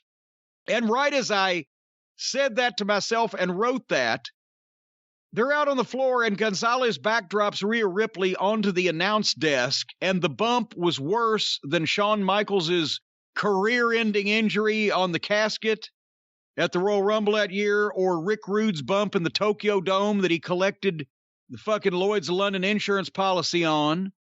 And for a TV match with the girls and your biggest girl star that you just don't know you have, and they're doing shit like that where she wasn't close enough to the desk because she was looking at where, how can I phrase this? She was looking at where she would have gone if she'd have shot her in and she was coming at a fucking high rate of speed. But instead, she had just picked her up. So when she backdropped her, she didn't go very far, and her fucking spine hit the edge of the table. And I said, you know what? I'm fucking done. I start fast forwarding. I'm saying if they're going to paralyze my favorite girl wrestler, apparently that was just a break spot. I started fast forwarding. They go to the break on that one. And when they come back, they're in the goddamn back. They're fighting in the fucking bowels of the building. Ripley puts Gonzalez on a table and comes off a 12-foot wall onto her and puts her through a table. That wasn't the finish. That wasn't the finish. I just fucking fast forwarded the whole thing from there. What did I miss? Did anybody get killed? Dakota Kai got stuffed into a locker. Where the fuck was she involved in this? Well, Raquel Gonzalez has been her friend / bodyguard. But she wasn't out there at the shift. She ran out. Well, they was in the back. It's easier to get to the action when it's in the back. She ran out. Rhea Ripley stuffed her into the bottom locker and then put something in front of it so she couldn't get out. Anyway, so they made me now dislike a Rhea Ripley match because it was way too dangerous and will mean nothing as nobody will remember it next week. This was the first one-on-one confrontation between these two girls, and they gave them a last woman standing. Was it not? Have we seen a one-on-one? I think we have seen them one-on-one before. It's sad that I can't remember for sure, but I think we have. I thought it was a tag. I don't know. But anyway, I was about to say, why would they go right from a tag to last woman standing? But I forgot this is wrestling in 2021. Yeah. But anyway, after it just remember when fighting in the back of the arena was such an unheard of thing that it got over? Now I zip through it because that's every fucking match. I only like the matches now where the people involved in it are actually talented enough to do it in the ring and make it good. And I think these girls are, but they wouldn't let them. Anyway, there was a segment where Mr. and Mrs. Sameface and their two stooges did a comedy routine in the ring, which is not worth watching or discussing because it was the worst thing about indie fucking wrestling. And not indie wrestling, the girl wrestler, but indie wrestling, the thing that they do. Outlaw indie bullshit. Out of that, somehow Kushida and Gargano happened, and both of them were wearing street clothes. So as the first match in wrestling history on national television, where both guys looked like they were having a wrestling school match, and together both of them weren't 10 feet tall or 300 pounds combined. What I guess you missed when you fast forwarded was Shotzi Blackheart came out in her tank to confront the Gargano family, and Austin Theory went to confront her, and she shot him in the balls. Oh, God. With I don't know what came out of that cannon. But that led to her going at it with them, and then Kushida got involved, and that's what, I don't even know what exactly happened. Well, I was fast-forwarding a bit, too, because I don't care how they try to dress up Gargano and his wife. They're really trying hard, I get that, but I don't like it one bit. This has become Indie Raw. AEW's Indie Thunder or Indie Nitro, and this is Indie Raw. Yeah, where they try hard to imitate things they've seen real talent actually do on television in the past. Yeah. And I was about to mention, I didn't see the tank shooting the balls, and Austin Theory, who should be a future superstar, is now a flunky for a midget and his fucking purple-haired wife and getting shot in the balls by a green-haired fucking tank driver. But I wrote that Shotzi was in this for some reason as well, and who gives a fuck? Moving on. One more try. One more chance. Oh, I forgot. I said 4 matches. Evidently, Thatcher got injured, and they canceled the Fight Pit match with Thatcher and fucking Ciampa. Ciampa. Thank you. Gizmo. Yeah. So Ciampa and because you did call me earlier, and I said, I'm looking forward. I haven't seen NXT yet. I'm looking forward to the Fight Pit match. You said there isn't one. I thought, okay, great. So the only other chance that we had for something was Balor and Kyle O'Reilly for the NXT title, and thank God they came through. And I'm not going to bore everybody with praising them to the heavens, but they had a fucking title match. They had a match. They had a match that fit their styles and made sense for what they do. It was great mat wrestling, snug and tight and smooth. It was a contest. They struggled back and forth to get what they got. It made sense. They hit each other with a lot of shit, but they sold it as they went. This match would have been even better if the rest of the show hadn't been making me just wish the whole thing was fucking over. I loved the spot they did where Balor gets that abdominal stretch and Kyle does the rope break. He's tied up, so he reaches and grabs it with his teeth, and then Balor kicks the rope and breaks O'Reilly's jaw. Because these two guys, they're so good. They're in such great shape, not only cardio, but they look like fucking fighters. They're technically brilliant. O'Reilly can sell. Balor got heat on O'Reilly's jaw, which is different and unusual. To get the heat in the match, usually you get the heat on the arm and heat on the leg or whatever. He got the heat on the jaw. O'Reilly had some nice comebacks in there, back and forth struggle. At the spot where O'Reilly kicked Balor, hit him with that kick, and then fucking stumbled and took his own bump out to the floor. They ran overtime from the 11 o'clock hour on the live show.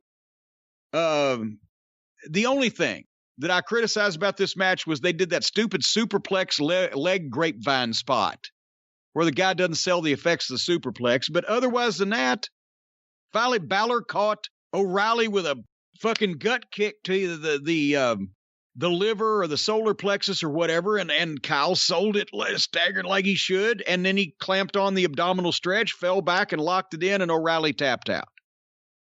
And that's a babyface tapping, yes, but he's tapping to Balor is great at being the subtle heel. He's not the fucking I'll kick your goddamn balls or I'll tear your eye out behind the referee's back, but he's the old-fashioned champion heel that will go as far as he has to go and break a rule or bend something to get what he wants. And it was a good athletic contest. I don't know. That was a lot of show, though, to watch for one fucking match. And it didn't seem as long as Priest and Cross, but it probably was, but it just flew by quicker. I don't know what you think. Really good match. There was a pretty good promo earlier in the show with Cole and Roddy talking about competing in the Dusty Rhodes Tag Team Classic or whatever it's called. And between that and this last match, I missed the days of this show where it was the Undisputed Era all over the show. Yeah. I don't know what's going on with NXT since the beginning of 2020 or whatever. But the Undisputed Era have kind of been shoved down. Rhea Ripley's been jobbed out. The Garganos, all of a sudden, this guy must be Triple H's favorite fucking wrestler in the world. I can't explain putting these fucking two on the show constantly. I mean, even if he's a good, I mean, her aside, she's a run-of-the-mill girl wrestler. Who gives a shit, right? But he technically is a good performer. If it wasn't for his size and his lack of personality and his obnoxiously phony interview style and everything else about him, give him a contract, make him a trainer. He can do all the moves. Let him do motion capture for the video game. He can do all the moves, but this guy is not a television personality that anybody wants to fucking see. Only the people that want to see moves. Anyway, that was that. That was NXT. That was a New Year's special program. What the During their tag match, did you see when Shotzi dove right onto her head? Through the ropes, through Kushida's legs? No, because I didn't watch that shit. Oh, it was brutal. I thought she got hurt there for a second. I'm surprised all of them don't. Because they do things just so, well, we'll talk in a minute about the program where I'm surprised everybody's not paralyzed, but that was NXT. I don't know what they're doing next week. I don't care. We'll find out. Hope Rhea Ripley's back is okay. But you know what I've started doing, and I wish the WWF rings, I wish they made some noise on the bumps because they're just so quiet and muffled because of Kevin Dunn and his idiocy. They don't sound like the good old bumping Southern rings, bam, bam, bam. But I've found that now with fake crowd and the ring not making any noise and the announcers not making any sense, I'm just turning the sound down. I'm watching the match, but I'm not really hearing what's going on because there's no reason to. And I'm just thinking that maybe I should be multitasking while I'm watching this horrible parade of terror play out in front of me visually. I could at least be listening to something like music or the news or whether they're going to invoke the 25th Amendment on President Pigshit or something that would bring a smile to my face. Is there a way that I can watch one thing, Brian, while I'm listening to another? You know there is, and of course our fine friends over at Raycon can take care of you right now. Well, they've invented the whole idea of listening to whatever you want to, whenever you want to, regardless of who's in the room or what else you're having to do, with the Raycon wireless earbuds. Folks, whether you're listening to directions while you're cooking in the kitchen, whether you're listening to an audio book while you're doing a hobby, whether you're doing a workout with a pumped-up playlist of all kinds of hotsy-totsy music to get your blood pumping and get your feet and your hands going and everything. I don't know how you work out. I don't know what goes on when people work out. But you can listen to music or anything else you want to in a pair of Raycon wireless earbuds, and they make great sound accessible to everybody. They start at half the price of other premium audio brands, and guess what? You've seen the people with those white stems and wires and antenna hanging out. They look like Ray Walston confronting Bill Bixby on the set of My Favorite Martian. There's a goddamn classic TV reference where you're not going to have anything sticking out of your ears or any other parts of your head or any orifice on your entire body with the Raycons, because they have stylish colors. They've got a comfortable in-ear fit, so it's a discreet look. And they got up to 6 hours of playtime. They're water and sweat resistant. If your ears sweat profusely, you don't have to worry. You might have to worry, but not about your Raycons. It'll pair quickly and seamlessly with your Bluetooth. And if you do have Bluetooth, folks, I've got a good dentist for you.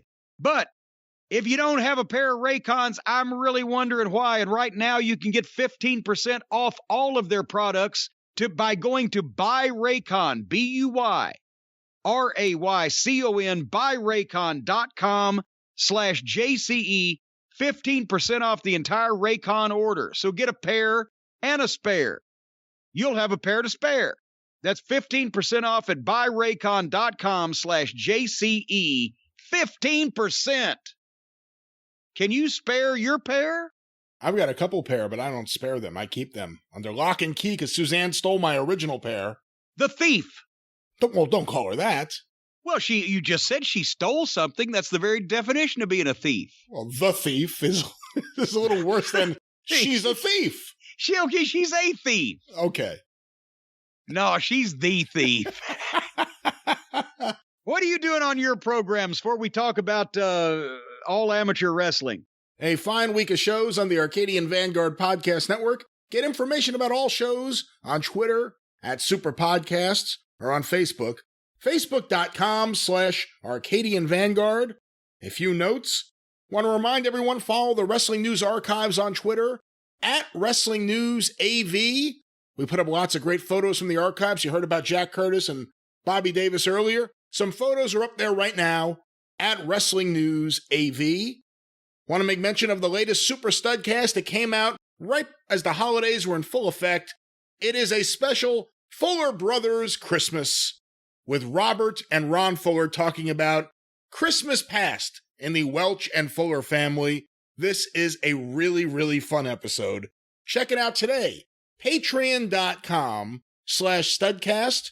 It is a fantastic show. Check it out. The Fuller Brothers celebrating Christmas.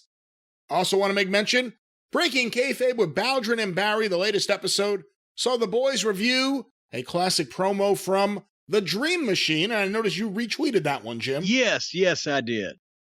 Well, hear all about this guy. We talk about... Yes, I did. That you said, you teased it. You said an unsung, unheralded great promo man. And I said that great promo man was the first person to tell me that I would be a booker in the wrestling business someday when I was still a 19-year-old kid photographer.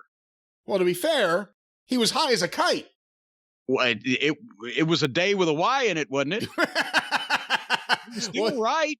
Well, here, The Dream Machine, as well as a review of Jerry Lawler versus Terry Funk at BaldwinPod.com, wherever you find your favorite podcast. Since it came up earlier, let me let everyone know, Charting the Territories. Of course, go to chartingthepodcast.com or search for Charting the Territories wherever you find your favorite podcast. A very unique wrestling show.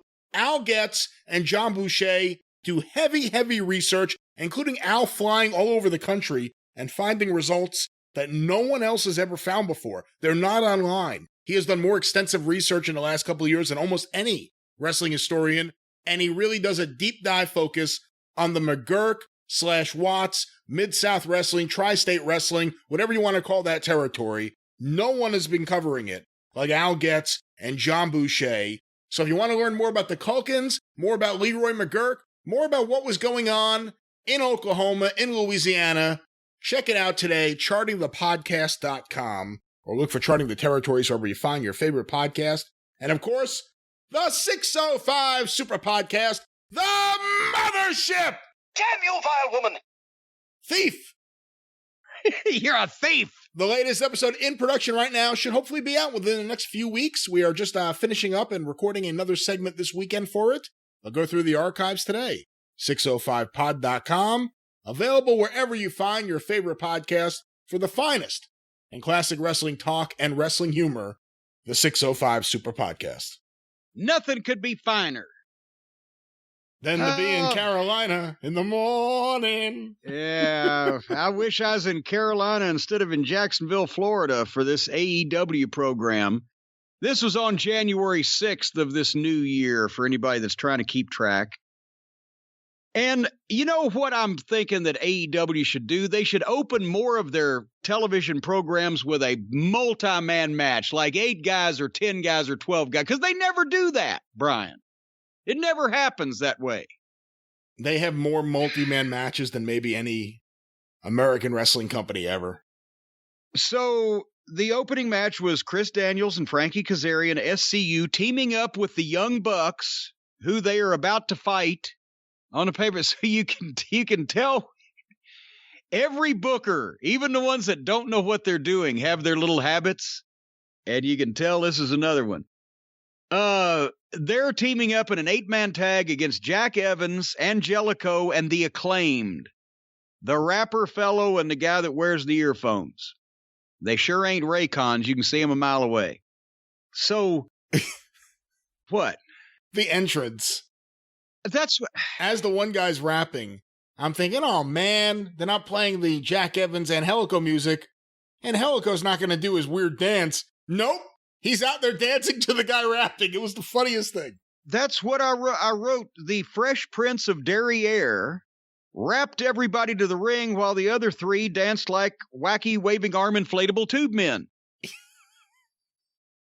And so before they had even started this thing, I wrote down, I can predict this. And I wrote down exactly what was going to transpire in this match. It will be a complete mess, nonsensical, plenty of dives, cheerleading routines, and no tags while the referee looks dumbfounded. And Daniels and Kazarian try not to let any of these fucking green mud show goofs hurt them. Till the overdone overkill finish where they beat whoever the Bucks' opponents are. And son of a gun, that was pretty much a description of this match, was it not? Look, every Bucks match is the same. They run wild like they're the Road Warriors, nonstop. They just hit every move they can. And they come in the ring and just do whatever. Like, that's the thing. When they lay out their matches, it's never like, well, we can't do this because the referee wouldn't allow us to be in the ring. It's like, no, we'll just do this. I'm not legal, or none of that. We'd have to stop. No. Blah, blah, blah. They're not capable of doing that. And, reading Hornbaker's book, he does a little bit in there about I don't know if origin's the right word, but kind of the beginning of tag team wrestling in the United States before it was tag team, when it was just team wrestling. Yeah. When you had two teams in there and both guys on a team had to be pinned and there were no tags. It was just everyone was in there wrestling. And that's what this is. This is not tag team wrestling. It is team wrestling. And if you've seen one Young Bucks match, you've seen them all. I know I've upset so many Young Bucks fans by saying that. If you've seen one of their matches, you've seen them all. It's just everyone setting up. But you know what? It's not even team. It's only team wrestling if everybody, opponents, friend and foe alike, are on the same team, because they're all obviously working together to pull off these routines, or these tricks, as the kids call them. And so that's what happened. I mean, it's always the same. And it, like you said, the finish, which they call the Meltzer driver, is typically Road Warrior Buck holds the guy in the tombstone position. No, and I remember we retired Road Warrior Buck in deference to That's Animal. right. Dick the Buck. Dick the Buck, or Pie Face. He holds the one guy in the tombstone pile driver position, and then the other brother does a flip where I guess he's supposed to, while he's doing the flip, catch the guy's feet with his hands and push it down. Never seems like he really does. It just seems like one guy's doing a tombstone while the other guy's flipping in the air. Yeah, flipping and landing on his ass. But this time he did it so that Pie Face was holding him in the tombstone, and Christopher Daniels does his best moonsault ever, where he jumps from one rope to the other rope to the other rope. He put his hand on the guy's ass as he was moonsaulting. Pushed down. And just pushed down. So stupid. So stupid. They want desperately to shoehorn cool moves in where it don't work. Anyway, it's the same matches all the time, so let's not waste any more time on it. But then Frankie Kazarian gets the microphone and says that if he and Daniels lose a match, they will never team again, which I guess is something they explain everything on the internet. That's why nobody watching the TV show knows what the fuck's going on. So this time they explained it on the internet and then brought it over here and actually said it on TV. But then they say they'll never team again if they lose another match, but they're coming up on a match with the Bucks, and they say they want to beat the best tag team on the planet to win the belts. That the problem is FTR doesn't have the belts, or Mark and Jay Briscoe, or Bobby Fish and Kyle O'Reilly. It's the Young Twinks. So they're not going to beat the Young Twinks, and I guess they're going to break these guys up. Moxley they're going to start him in fucking Pensacola next week, coming into the building. When his music plays, this time he was walking down the hallways of an indoor facility. Then he goes outside into the fucking Daly's place, walks through the complete arena down to the fucking ring. It takes 5 minutes. They're going to start him in Pensacola or Fort Walton Beach next week, and they're going to have cut-ins during the program of him walking the 150 miles to Jacksonville or whatever the fuck. You'd think a star would demand a locker room near the ring, so they wouldn't have to go through all that, wouldn't you? And it's the same thing. He can really cut a fucking promo. And this was stream of consciousness, but was done well and fucking had intensity to it. And, you know, it was his promo, one of the better promos I've heard him cut. And that's what, if his matches weren't complete outlaw thumbtack garbage, and he looked like Steve Austin instead of a balding plumber, he'd be one of the biggest stars in wrestling. But his matches suck because he can't get out of the fucking outlaw indie rec center bullshit and play with the big boys. And he doesn't look that badass. I'm sorry. So the promos are impeccable. Like I told Batista one time when he was in OVW, I said, if I could put my brain in your body for 1 year, we could both retire. If you could make anybody that looks like something and it has decent quality matches instead of garbage deathmatch bullshit, if you could make that person talk like John Moxley, you would have a multi-million-dollar talent. Follow up? I thought it was a fantastic promo. To a point, I agree with you. To a point, I don't. He looks like a badass when he's in there with guys like Omega. Well, who wouldn't? But that's who he's feuding with. And I like this promo, the idea that no matter what Omega's doing, he's still going to be there. I want to see Omega have a match with someone and Moxley pops out of a garbage can, or whatever it may be. That he's comes out of a box. That way he'll be over. Comes out of a box. Well, no, because he would never do that because he'd have to walk somewhere first. He's always got to be walking. He must have great cardio. If they have the match, they've already had a match. There's going to be thumbtacks. There's going to be baseball bats wrapped in barbed wire. There's going to be, as we'll get to later, there's going to be stupid outlaw garbage deathmatch wrestling bullshit that such a small niche limited audience wants to see or gets into, and that's all these guys know, and they're in love with it. And instead of in his own mind realizing that he is a work, and it's a work, you're just supposed to make people believe it. You're not supposed to do the stupid shit for real. He's one of these fucking outlaw guys that never got out of the mindset of, I'm going to show him how hardcore I am. I'm going to slice myself up with shit. And then younger guys, because he has had some success, see that and go, well, we should do that too. He's doing what Trump does to the fucking weak-minded people. He's doing that. Moxley is doing that to the young wrestlers. He said, yeah, you should do the thumbtacks, the baseball, barbed wire, baseball bat bullshit. And it just, anyway, let's move on. Fuck it. Jake Hager versus Wardlow. The Inner Circle fighting again a couple weeks after they had the fight to say we're not going to fight anymore. We're either going to get along or break up forever. Now, but these two guys are still mad. Jerichovid tried to weasel out of it and kind of cover it up. But this is a stupid match to have on free TV with a short, lousy build-up to begin with. And now, apparently, I'm sure they realize that.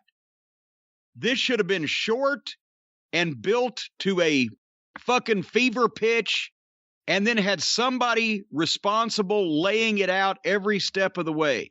Instead, they did a short, measly build-up and then put these guys out there for 15 minutes, and it fucking sucked. Wardlow has a ton of potential, but he's green, and he should be because he hadn't been around that long. I've come to realize that Jake Hager is perma-green. He's gone as far as he's going to go. This is it. Because now everybody's been saying, well, he's been around for 10 years or 12 years, or he was in the WWE and he did this and that. I said, green isn't chronological. Green is a state of mind. He's awkward. He don't get how to work like a shooter or like a big guy. and it ain't fucking he needs to be in tags and be protected. If this match had been on OVW television back in the day, I would have accepted it. I would have aired it, and I would have had a long postmortem with the guys watching it back as a learning tool, because it is local television, and that's what we were there for, to learn. This match shouldn't have been on national TV because there was no ring general. They're too green to have the big man match and take care of themselves. I'm talking about taking care of themselves, their image to the people, not their actual physical well-being. Didn't seem like anybody almost got crippled here, but both guys came out looking fumble-footed and green because there was nobody to lead this thing. And they went through a break. And I said it was brutal to have these guys go this fucking long. And as it got toward the end, it was like watching an amateur tough man fight. Two guys that had a bare idea of what to fucking do, doing everything they could as fast as they could, and they blew up and they got sloppy. And then Wardlow, what is he, 6'3", 275 pounds, goes up at the top and hits a swanton, looked like Jeff Hardy. Cover 1, 2, and Hager turned him over into a hold. Sold the swanton by the near 300-pound guy off the top rope for 2 seconds and turned him into an offensive hold. That's what I'm talking about, green. That's a stupid, stupid thing to do in a professional wrestling match. And green people do it because nobody's told them any better. And then finally, Wardlow hit his F10 1, 2, 3. Boom. Thanks for coming, Jake. If anybody but AEW fans actually watched this television program, this match would have buried both guys. If this was a wider audience that weren't genetically predisposed to love everything they do no matter what, this would have, if this had been on Raw in the days when Raw was getting 5 or 6 or 7 million people watching it, it would have killed both guys. Buried them deader than fucking Kelsey's nuts. What'd you think? I didn't like the match. I didn't like the weeks of lame setup for this match, just that they don't like each other, so they're going to wrestle. Wardlow did a promo before the match. He shouldn't be doing promos. Oh, I forgot about that. That's right. He's the guy's badass backup. He shouldn't be doing promos. You kind of summed up a lot of my thoughts about the match. I will say one other thing. This goes show-wide. Again, how the mighty have fallen. When the pandemic first hit and they did those shows in Atlanta at QT Marshall's gym, I thought Jericho did a great job on commentary. Oh, boy. He is unbearable now. He's just screaming the entire time. If you ever want to appreciate Excalibur, put him next to Jericho. Just the whole time he's screaming and he's yelling and he sucks. And he shouldn't be doing this anymore. Wow. He was so good those when first we few looked forward tapings. to it. Yeah. They would like announce Chris Jericho's going to do commentary. Okay, at least something will be worth listening to. He's unbearable. That's got to be the next omnibus, the evolution of what we thought about AEW and Jericho's place in it. Well, that's what I was going to do that originally for one of the omnibuses at the end of the year was going to be Chris Jericho's 2020, the sad decline of Chris Jericho. And then I realized it would take me forever to put it together because there are so many segments. I'm going to do it at some point. I'm probably going to confine it to 2020, but this is the beginning of 2021. We'll see what happens. But I'm going to do it at some point because Put that off on Jay Sharknado. He is in the midst of an all-time pathetic run. And his awful commentary, it's just get Jericho off the fucking show. He's not helping anyone anymore. Well, I'm wondering whether or not that he gave up when he realized that, because at first he was trying to be the serious top heel of a wrestling company. And then once that he saw what he was being surrounded by, did he just throw up his hands and say, fuck it, this ain't gonna No. I'm just gonna have fun? He's as bad as them. That's the thing. He's got a moron mentality like the worst morons that are there. He started off, he was great, but there were little hints of, okay, he thinks this is going to be, I'm going to do Bad Comedy Showcase. And there were little bits of that. The thing where that is Dad in a Box. Little bits of it there. And, the other thing is, look at the shape of him. Look at the shape of him. And someone out there is going to go, oh, look at your shape and Cornette's shape. Hey, we're not wrestlers on national television. Look at the shape of Jericho. That's the reason why I was never to cast in the biopic remake of the story of John Holmes. Tony Khan met with him and said, I'm going to start this promotion. I got TNT behind me. I have unlimited capital. I want to make a deal with you. He needed Jericho. He needed Jericho for the same reason all the NBA fans were ripping on him. They know who he is. They know who he is. He made the deal with Jericho. Jericho didn't say, that's great. I'm going to accept all this money. I'm looking forward to this challenge. I'm going to go hit the gym. He said, give me some chocolate cake. He said, give me some drinks. This guy doesn't take it seriously. Give me a duet with my shadow. This guy wants to do this because he could do whatever he wants. Vince would not let him on TV the way he looks. He wouldn't let him do all the stupid bad shit on TV. He knows he has free reign in AEW to do any crap he wants and look as shitty as he wants. And he keeps putting up pictures on social media of him sucking in his gut to try to show off his abs. He hides those love handles behind his shirt each and every time. There's a reason all those NBA fans went crazy on Chris Jericho, because they remember what he used to look like just a few years ago, or 10 years ago, or 15 years ago, or when he was on the gas. This is a guy that was always in shape. This is a guy that used to be able to go, and now it just looks sad. And there are some fans out there trying to excuse it, and they're like, oh, this is his gimmick. Oh, he's a washed-up rock star. That's not his gimmick. That's what he aspires to be, but that's not his gimmick. That's his reality. Unfortunately, that's not a gimmick. That's just a sad state of affairs. And again, to circle back to the commentary, get him off the fucking mic. Now he's just screaming. You know what? I appreciate Jim Ross and Excalibur so much more now that they've been sitting next to Jericho the last few weeks. Really, really bad. All right. I think we've got that settled. When did Matt Hardy become a cheating, lying manager, signing underneath baby faces up to take 30% of their money? Yeah, I was wondering the same thing, because I know he was trying to come up with his new gimmick, the one where he tries to feud with the Cult of Cornette on Twitter, whatever that gimmick was, and then all of a sudden he's out there dressed like an agent, like a WWE agent, trying to sign these guys to a contract where... Which they signed. After he said, I'm going to take 30% of your money. And by the way, Snoop Dogg was under contract to fucking Death Row Records. Snoop Dogg didn't know enough to say, yo, you guys should get a lawyer. Snoop Dogg didn't apparently know who anybody was because he didn't say anything. he just brought in a fucking jug of cranberry juice and stood there and smiled at him. So the whole interview, Matt Hardy sells Private Party a used car, gets them to sign a contract. He's going to manage them for 30% of their money. And there's Snoop Doggy Dogg standing there watching it. That's the gimmick. He's a foot taller than anybody. The used car salesman, Matt Hardy. That's the gimmick. Honest Matt.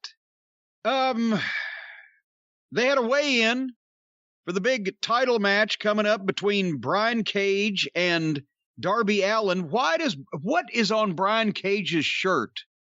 It's not his name. It's not his. Is it a brand of something? It looked like it's GMSO or something. I will see if I can go back and find it while we're talking about it. I didn't notice. But he wears it's on his trunks. It's on his shirt. It was on his T-shirt here. It's been on his trunks. And it pertains not to his name or to Team Taz. I don't know what the fuck's going on. Is it a sports clothing brand he's invested in? Anyway, they weigh in and it's 272 to 170. And then Taz points out that Darby Allin is wearing chains and shit and a big heavy belt buckle, which was true. And that's the thing. He's got to go 150 fucking 6, right? And finally, we've been talking about, we want to hear Darby Allin speak up for himself. And we want to hear him speak. We want to hear him fire up and get to somebody's face, right? Taz mocks him for being a little shit, and he's wearing all the heavy stuff, and he didn't even weigh 170. And Darby Allin speaks, and he sounded like he was doing an NPR voiceover that he was reading for the first time with that much emotion and oomph in his voice. And he actually said, he tried to say this feud has been 9 months in the making, and he said, Taz, this food has been 9 months in the making. Go back and listen. He's trying to recite lines. He's trying to be an actor. He's trying to channel his inner angst to become an Al Pacino type method actor and fucking deliver this instead of just jumping back in his fucking guy's face. All of them rehearse and come up with verbiage that they memorize and then speak instead of just goddamn having a fucking argument with a motherfucker. And so Team Taz, all 6 of them, is about to kick the shit out of Darby Allin. And, of course, they have to do the obligatory reference where Darby exposes the business. And because he's told to say this, well, now's the part where you guys jump me because everybody knows it's all fake and it's an angle. That's basically what he's saying. Now's the part where, y'all jump me. So he starts taking his shit off like he's getting ready for the fight, which is so stupid and amateurish, and only people who haven't been in the business at any high level for any amount of time would ever phrase anything like that. And then the blackout happens, and here comes the snow. And as Buddy Landell used to say, if it don't snow, we can't go. But in this case, it did snow. Because here comes the baddest 61-year-old fucking bad-necked man on the planet, and 6 men weighing a total of 1,500 pounds minimum leave the ring in fear from the senior citizen with the bad neck and 170-pound with rocks in his pocket skateboarder who made no threatening moves toward them whatsoever. And then Darby Allin and Sting stared at each other some more. Is this the 3rd or the 4th week that's all that happens? 6 heels are in the ring. 1 senior citizen comes out.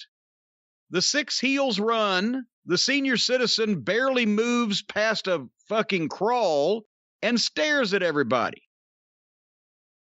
When are they going to change this up a bit? Man, every time I see Team Taz out there, Taz on the mic and Ricky Starks and Cage, I'm like, man, this is such a good faction. Taz is great on the mic. Cage looks like a star. We won't even go into his work. Ricky Starks just exudes heel charisma. Heel charisma. The jury's out on Powerhouse Hobbs, but he's got potential. We don't know what's going on with Hook, or Captain Hook, or whatever his name is. And then every time they run away from a guy who walks as slow as he can in a snowstorm to the ring. I get they're paying Sting a lot of money. They have to get something out of him. He's been on TV every single week since he's debuted, and he has done nothing. Other than the goofy segment where he wanted to hug Tony Schiavone, he doesn't say anything. He doesn't do anything. He just causes people to run away. I hope I can do that when I'm 60 years old.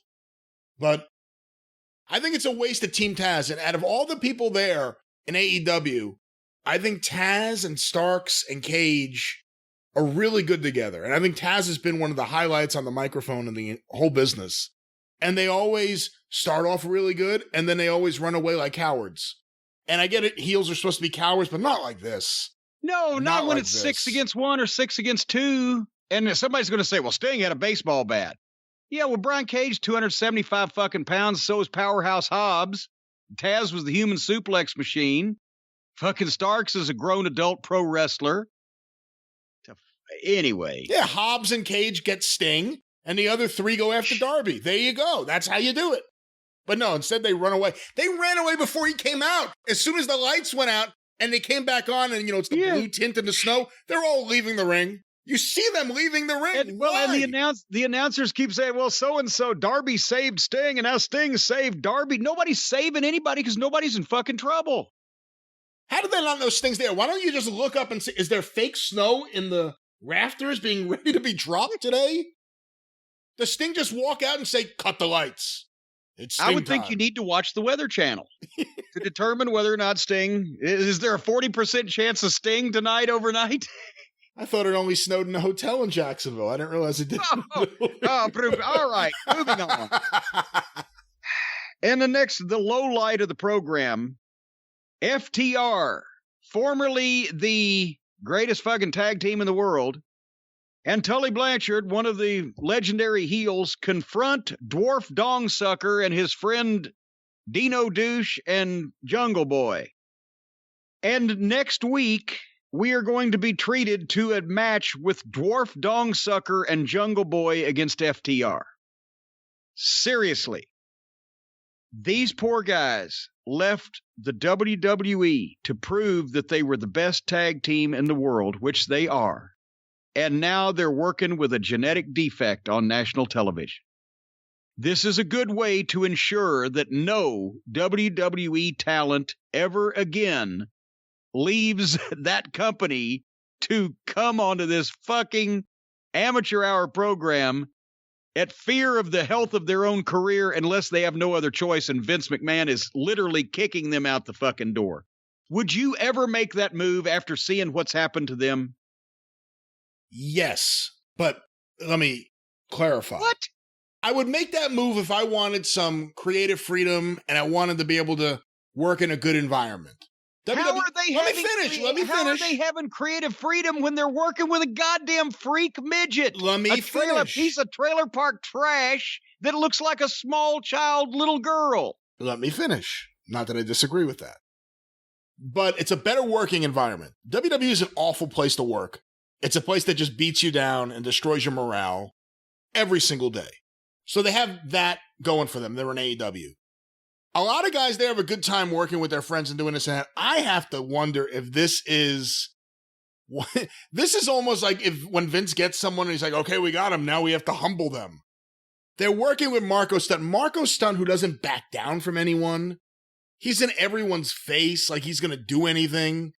It's so silly. If they have that match next week. And he's allowed to get away with it. Yeah. He's allowed to get away with it because he's their little fucking mascot or pet or whatever. He's a disrespectful little shit. You can tell that because just the fact that he actually allows them to let him wrestle shows he's disrespectful to the business. But we heard the story. Dundee slapped the piss out of him, some outlaw show in Mississippi, just for doing his goofy bullshit. And look, we don't know what'll happen. Maybe it'll be something where they just completely squash him right away, get him out of there. Who we don't know. But I will say this. But just to even advertise it isn't. Oh, it's stupid. But here's the good thing on the bright side. I've picked up lately that Marco Stunt has a little bit of that jelly Nutella thing where we were told that this guy's an indie darling, that people love him. But the more they see him on TV, the less they like him. And I think Marco's got the same thing. And a lot of even the AEW fans are sick of this guy. So we'll see what happens. All I know is here's another piece of free advice to Tony Khan from a person who's worked in various companies at a high level in fucking talent relations. The way to get people to jump from an established company to your upstart company is not by making the ones that do look like complete fucking idiots and making the other talent never want to be put in that position ever. That's not the way you get people to come to your company. Big stars off the fucking WWE television now working with a Mississippi trailer park meth head midget. Fuck you. It's lots of money. It's 2 days every 2 weeks. You got your fucking pride, for heaven's sake. I didn't have the pumpkin put on my head. The least they can do is not work with a fucking midget. And I had to tell Ole Anderson no. They've just got to tell Tony Khan no. And I'm waiting for somebody to just take Marco Stunt down and just relieve him of all his front teeth. On purpose, for real. Can we move on? Did you see that Tony Khan bought the rights to, was it Tarzan Boy by Baltarama? Was that the guy's name? Baltimora, that's what it is. That's what it is. Tarzan Boy. For what? To be Jungle Boy's theme song. Oh, for fuck's sake. Seriously? So the whole building can sing. Yeah, they're going to all do that together now. Oh, my God. And he had some potential, old Jungle Boy, but they've buried him, and he hadn't even been around in a while. When was the last time we've seen FTR and Jungle Boy? FTR, great tag team. We've gone on and on about how great they are many, many times. Jungle Boy, you have put over as a great potential future star. Have they been used at all in the last month and a half, 2 months? Well, because they think I guess they think to have Jungle Boy on there, they've got to have the fucking goofy dinosaur and the little midget. And they don't. If they'd get Jungle Boy away from those two clowns, he would be a star. They drag him down. But they don't know how to push a star anyway, so, I mean, it's a moot point. But, people said I have fucking old-fashioned taste in music. A 35-year-old fucking pop song for cool young Jungle Boy, son of the fucking famous movie star? Fucking hell. Moving on. Matt Sydal against Cody Rhodes with Snoop Doggy Dogg in the corner, and Snoop Doggy Dogg got Arn Anderson's clipboard. Boy, howdy, what a great... Cody couldn't even pull this one off. I'm always praising Cody's matches. I don't know did Matt Sydal have pictures of Cody with a fucking donkey? That Cody decided he's going to have a Starrcade main event with Matt Sydal? I'm not knocking Matt Sydal's talent. He's been around for a long time. He does some good stuff. We've also seen him miss some stuff. But he's not been presented as a main event guy here. Cody has been a main event guy since the start, but he did that 3-minute job to Brody Lee.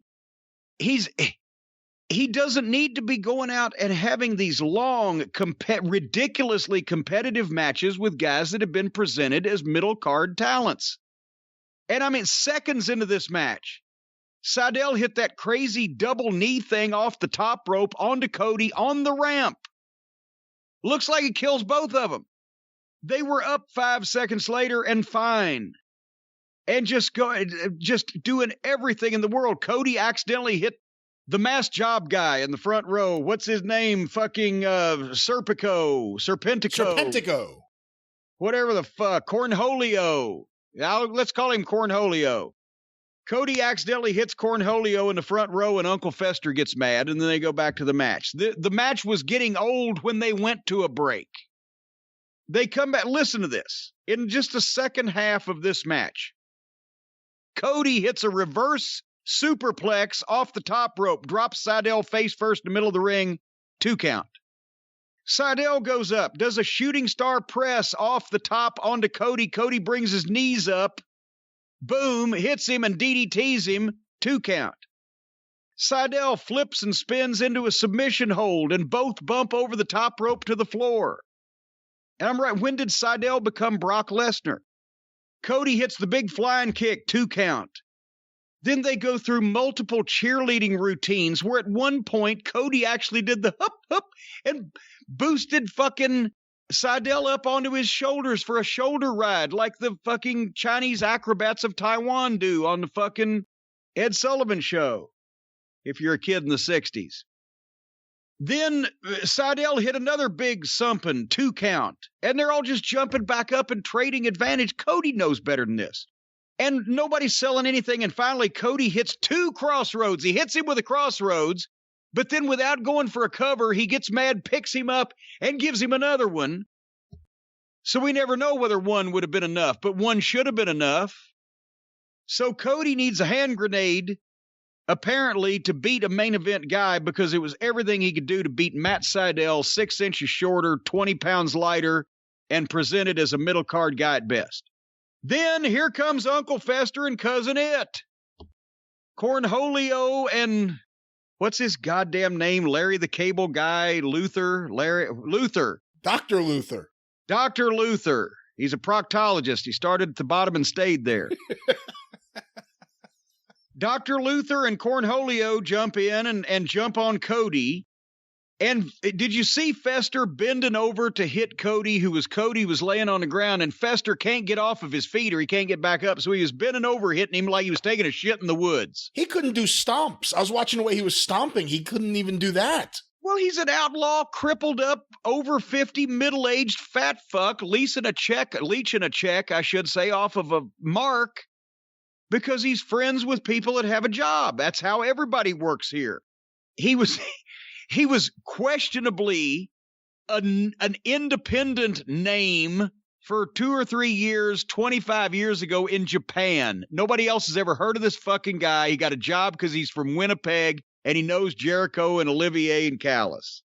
And I'm sorry, he may be a nice guy, but seriously, there are goddamn legitimate prospects for pro wrestling stars out there, and this guy is taking up a spot because he's friends with somebody and he's never done a goddamn thing in this business in his life, and he's being paid to sit in a front row and do shit like this instead of guys that have all the talent in the world and a career in front of them, although I don't suggest that any prospects for future stardom go to this company because they'll be buried. But it just shows the fucking amateurishness of their talent picking and positioning. Anyway, The babyfaces come back and dump Uncle Fester out of the ring, and they position the masked midget. I don't know where they find men over the age of 18 that are still this small. And then Snoop Doggy Dogg gets up on the top, says, bring him in closer because he didn't understand physics again. He's so tall to begin with, and he jumps off the top and lands on his feet and then falls forward and splashes Cornholio, and it looked like a cow on ice. And where they had him placed originally, he would have been fine. But Snoop Doggy Dogg didn't understand the fucking physics of the matter, so he had him bring him in closer. And then he jumps, lands on his feet, and then bends over forward over the guy with his ass sticking up in the air. And after that, Tony Schiavone, a white man who's 3 years older than me, said, he's so freaking cool, Snoop Dogg. What the fuck? Tony Schiavone does not believe that Snoop Doggy Dogg is so freaking cool. He can't. Jericho starts yelling how he hates all these guys, and then Snoop goes over to the announce table, and Jericho starts smiling and shaking his hand and everything. It wasn't even the heel, I'm going to suck up to this guy while he's in front of me. He dropped all pretense of working his gimmick and just became Chris Jericho, and is just hugging a guy like, yeah, great job, Snoop, whatever the fuck his name is. Because he's so starstruck that this is an actual celebrity, supposedly. And that was that. Boy, TNT really want this show. Did they push AEW to the level they're pushing this Big Show or whatever this is? No, they didn't even, they had Go Big Show fucking ring aprons on AEW. They don't push anything as hard as they're pushing this show. Arn Anderson's like, okay, Cody, let's go. Arn, hang back tonight. Snoop's going to coach me. Yeah. What do you mean? Give him your clipboard too. let him do everything.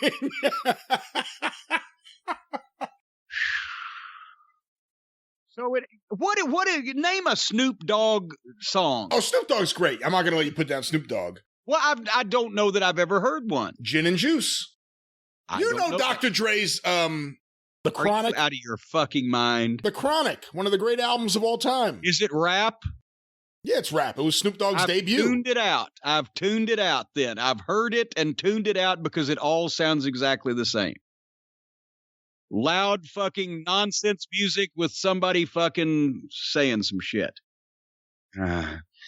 So the next segment on this program was getting fast forwarded regardless of what it was after this previous segment and that splash. But fortunately, it was Abaddon against Shida. So I got 2 for 1. I fast forwarded because I was so pissed about Snoop Dogg, and I fast forwarded also something I wouldn't have watched anyway. But as I see Abaddon, the more I see Abaddon, I'm happy to know that Pugsley Addams did get work after the Addams Family show went off the air. What the fuck? This 4'10", flabby, fucking pasty, half-bald, weird horror movie fucking gimmick against a fucking another. Do they have if I want to see a Japanese girl wrestler the size of Rhea Ripley, and I will fucking join her fan club. But until then, for fuck's sake, ridiculous. Could we find one that weighs enough to make an impression in the snow when they walk across the parking lot? She weighs just as much as most of the women wrestlers. Oh, for fuck's sake. So she weighs more than Britt Baker. All I know about this match, tooth and nail rule.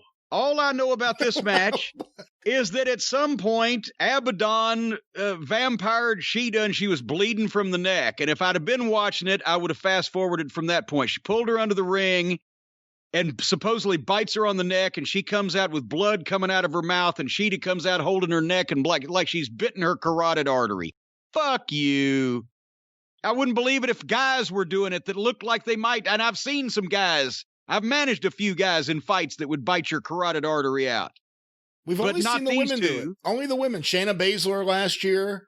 Well, it wasn't any better when she did it either. No, it was awful. It's fucking stupid. And then we're already at main event time because they left half an hour for this fucking four-finger stinker. For the AEW title, Twinkle Toes McFingerbang in his long-awaited showdown with Felix. Remember what I said about being able to predict the Bucks match earlier in the program, the Young Twinks match, where you can pretty much write down a description of the match before it happens and then read it back afterwards and did it fit? See if this one fit. Uneven parallel bars, the rings, the floor routine, transitioning to jazz hands, tap dancing, gesticulating, and prissy prancing, with some lost butt plug facials from Twinkle Toes, climaxing in way too many things done to the point where you can't tell who's pitching and who's catching, which is something you could probably say about Olivier in many facets of his life. How was that? Did I encapsulate this match? I'm going to say I probably enjoyed it a tad more than you, but there is an Omega style and there is an Omega match, and there's certainly a Rey Fénix match. I thought it was all right. I knew you wouldn't like it. Not for one second did I think you would like it. I tried I would fast forward 2 or 3 minutes and then I would stop and see what they were doing. And they were doing the same shit over and over. Flips and moves and bumps that have no effect because nobody sells. That's wrestling. That's modern wrestling. There's obvious cooperation involved in perpetrating these things. And while at the same time there's obvious cooperation involved making the whole thing look like phony bullshit, everything they're doing is risky, and they're risking paralysis with every choreographed stunt they do, which is why it's especially distasteful, because it's not only looks phony, but it's really dangerous instead of looking dangerous while being phony. Rey Fénix especially, he's done some dives. He did another one this match where he does it with such speed that he shoots past his opponent right into the barricade. Yeah, one of these days, the barricade's going to say, fuck you. There's your spine. So, but look, that's a problem with that's a big problem with a lot of modern wrestling, and unfortunately, it's not going to go away. It's something that if you're going to watch it, you can critique it, but you kind of have to accept this is what it is. It's just move. Kick out of everything. He learned how to wrestle. I don't know about Fénix, but Twinkle Toes learned how to wrestle by playing video games because he moves like a video game character. It's not natural, and it's so stagey and overly dramatic and herky-jerky. He's not smooth at all. He's the antithesis of a Brad Armstrong, who was so smooth he was too smooth. Olivier is the most herky-jerky, pushed wrestler I think I've seen, maybe except for the Ultimate Warrior. Did it drive you crazy a few weeks ago when people on Twitter were sending around an image of Tony Schiavone interviewing Brad Armstrong, saying, "Look, it was Omega 1986." Yeah, no, Armstrong was an actual man. But I'm wondering, do they have X-rated video games, like porn video games? Do they? On the you computer know more than I do. I'm sure. I mean, I'm more familiar with Leisure Suit Larry, but that was a long time ago. Well, I'm just wondering if Twinkle Toes learned to wrestle from video games. I wonder if he moves like a video game character when he fucks too. I've never thought about Kenny Omega fucking ever. There may be a reason for that. I don't know if it's happened, but I bet you if it's happened, he moves like a video game character, maybe like Frogger getting run over when he comes, or maybe it's like fucking Ms. Pac-Man when she eats all those blue pills or whatever. Anyway, finally, pills. I don't think it. They put everybody out of their misery here. Olivier won with the one-winged fairy after 57 other finishes didn't work. And then here comes their big angle. Don Callis ought to call himself the invisible hand job, because he is jerking Tony Khan off for a fortune in publicity for Impact Wrestling. I'll tell you. That company will not die. The farther down it, they somehow find a lifeline every single time. This has no benefit whatsoever to Impact, to AEW, but it's got to be great for Impact because they're in the Federal Witness Protection Program. But here's what's weird about it. Well, first, when Don Callis started the promo, and I like Don's promos, but did you get the? He started going about how we've let them witness and we've let them witness this and let them witness. Then he said, "Why don't we wet them witness?" I was like, "It's Baba Wawa. Why don't we wet them witness?" He gets a phony message in his ear about an incident in the back, and they put up on the screen, there's Eddie Kingston's guys, beating up Penta, El Zero Forte or whatever, and Pac. This was an obviously phony setup piece of videotape. they could have explained this another way, but it's the shortcuts that the amateur booking takes. And they feel like they've got it covered in the story. Well, that's why these guys didn't come out to help, even though they overlooked the fact that they just showed people something that everybody's rolling their eyes saying, well, that's fucking fakes. This is stupid. Now the heels are going to end old Felix's career, but here comes Moxley with the barbed wire baseball bat. He hits Olivier in the gut and that's the first thing you do when you've got a baseball bat and you're outnumbered, is you're going to hit somebody in the stomach instead of straight over the fucking head. But I'll work with him on one gut shot because that's the way you can work with a bat. But then here comes Luke Gallows and Carl Anderson, and they hit the ring and they glom Moxley, and he actually sells for them because he had no other choice, because here are two real men, bigger than the entire fucking roster. And that's the thing. Gallows and Anderson are the current tag team champions of a fucking even outlawier promotion than AEW, but they look like each one of them could whip any 5 members of the AEW roster. But they're over on fucking Access TV for a goddamn half-baked fucking show that's doing murder mysteries because they got fucked in the WWE transition.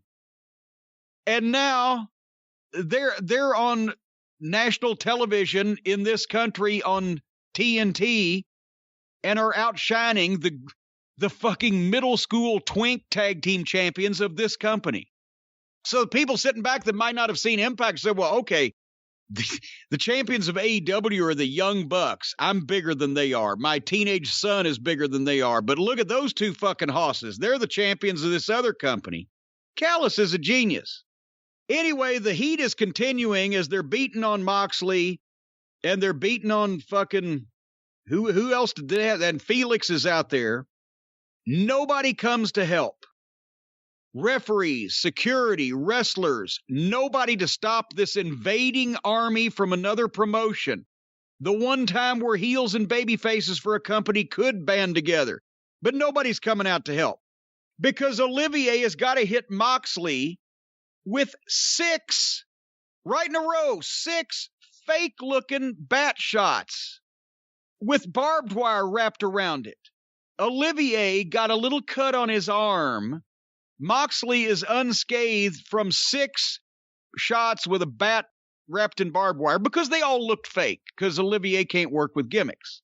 But then after that, now suddenly the floodgates open and all the people who have been at ringside through this whole thing suddenly decide now is the time to stop it. 4 bat shots, no, but 6. Pillman and Griff Garrison jump in and they get stopped. The only thing that looked like a shoot was when they stopped Pillman and threw him out. Then the entire ringside roster of highly paid job guys who are paid on contract to sit there and act like marks, and that's method acting. It's not a stretch. They try to get in, but the heels play King of the Hill. And it would help if the AEW roster did not stand for anorexic, effeminate wrestling. Because if they'd had some guys that looked like they could actually do something to fucking King of the Hill, they would have got some more heat, but it was just a bunch of fucking children. Then Olivier hit Moxley with the bat again. And it didn't look... Of course, if they looked good, nobody would believe it because he's hit the guy 9 times, but fortunately, they didn't look good enough to believe anyway. And sure enough, after the 8th shot, Mox starts fighting back. And then they stopped him again. This went so long. And then finally, here come the twinks, Balding and his brother Pieface. When did twink become your favorite word? Because I just started and I was thinking Twinkies and I'm hungry. Somebody tweeted me the young twinks. And I said, well, Anyway, so then they went through some high school drama and then they did their little twink sign. All the who's down in Whoville, the tall and the small. And that's supposed to be a big thing because the original Bullet Club is back together again that was never on TV in this fucking country on any mainstream basis and was a big deal in Japan 5 years ago. And so that's their earth-shaking thing. The original band is back together, but they can't call them the Bullet Club because that's trademarked. What the if there was a Tony Khan decoder ring that you had to have to decode the secret messages, this show would not be harder to understand for anybody but the most rabid of internet fucking modern garbage wrestling fans. Because nobody else is going to take the time to figure this shit out, and nobody gives a fuck about 3/4 of this fucking talent. And that was the show. Yeah, nothing's ever really explained or expanded upon for the casual audience. I will say this is just nothing but a gift to Impact Wrestling. Makes no sense. The Bullet Club, they had their fans, and certainly the t-shirt had even more fans than the actual Bullet Club. But I always thought it was the lamest faction in wrestling. They're using the NWO/Click hand sign. They're saying too sweet. It's like they took things from other things that worked and tried to just do them. Yes. It was pathetic. It was really lame, I thought. Anderson and Gallows are right. They look like big, strong guys. They may be the most underwhelming tag team in modern wrestling. I've never seen them in a match and I was like, oh, that was great. Never once. What? Have you? I've seen them a couple of times that, of course, it wasn't in the WWF. It was on actual live events before they went there, but I was a fan. I've never seen it with them. And I don't know. I was really hoping there would be something on AEW this week that I would really like, because I was in a positive frame of mind about AEW coming off last week's show. And boy, you've so violently mad at NXT, but yet you're giving these people a free pass just because it's easier to laugh. I wasn't giving a free pass. This was a bad show. It's easier to laugh at their program, and that's why you like it better. It's easier to laugh at. You know what? It's easier to laugh at, and there are little elements of things I like that have like the feeling. Like when Taz is out there doing his promo, I'll go back to that. I don't like the way it ends up, but I like the fact that it feels like he's out there doing a promo for real. It doesn't feel like anything's scripted. It feels in the moment. Nothing in NXT feels in the moment. Everything feels contrived. Everything feels like a Young Bucks match where, you know, everything's rehearsed, everything's planned. There's a lot in AEW I don't like. The booking's bad. Tony Khan can't book. Not enough people are saying it. I'm hoping more people start saying it. In fact, I know people who talk to Tony Khan who probably tell him the exact opposite, that he's doing a good job with the booking. The booking is bad. It's really, really bad. And I don't see that changing anytime soon. It shouldn't be expected to be any better because he's never done this before, which is exactly why he shouldn't be doing it now. I don't buy that. I think there are plenty of smart fans or tape traders who, if given an opportunity, would do a better job than Tony Khan. I don't think it's just because he has no experience. I think it's just he's not good at this. I would agree. There would be a nicer guy in prison, but it still wouldn't be. Jeff Baldwin did a better job booking WCW in 1991 than Dusty did. You know what I mean? Well, I rest my case, though. It was WCW. But that's my point. But you would think, oh, well, Dusty has experience, and it's WCW. You know, I don't think it's just because he has no experience. I just don't think he has a knack for this. But I also don't think he wants to hear that. And I also think he believes he's doing a really good job.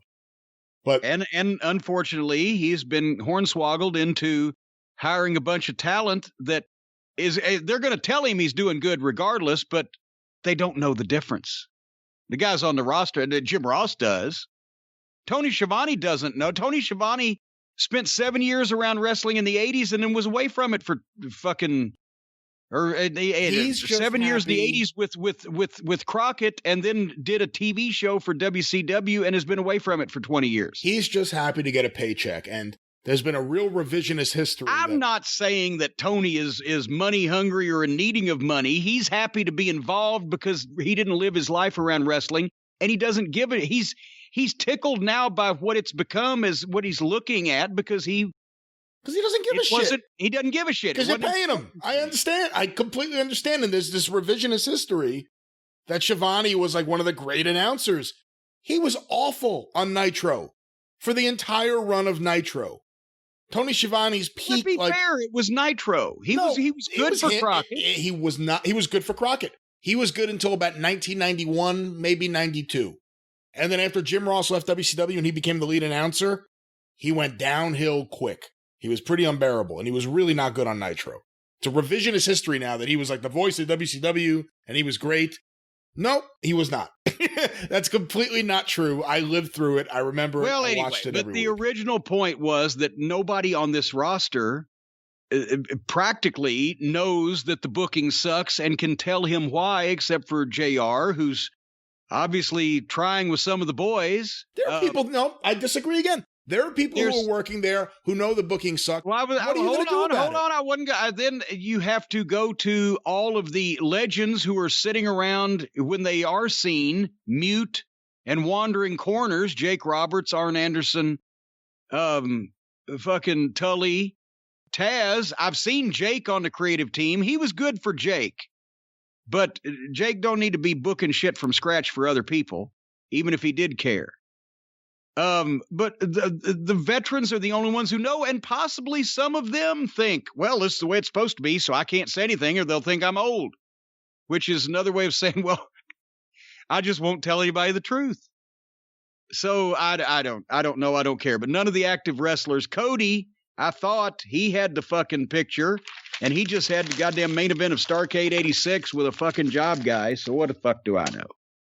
I'm done. Are you done? Hey, one last question. This idea that they're going to have the club, the gang, whatever they're calling the band, as this faction now, the Bucks and Omega. If they're going to have the band, they got to have Robbie Robertson. Well, he was the biggest villain in the band. That's what I mean. Well, then maybe so. As long as they leave Levon out of it. But in terms of this happening now, so you have Don Callis leading this faction of AEW champions who are going to be appearing on Impact, and the owner of AEW is so upset about it that he's doing little comedy commercials on Impact. Who do you think is going to be? Do you think it's going to be Cody that fights back for AEW? Like, how do you book yourself out of this? I think Cody will stay as far away from it as possible.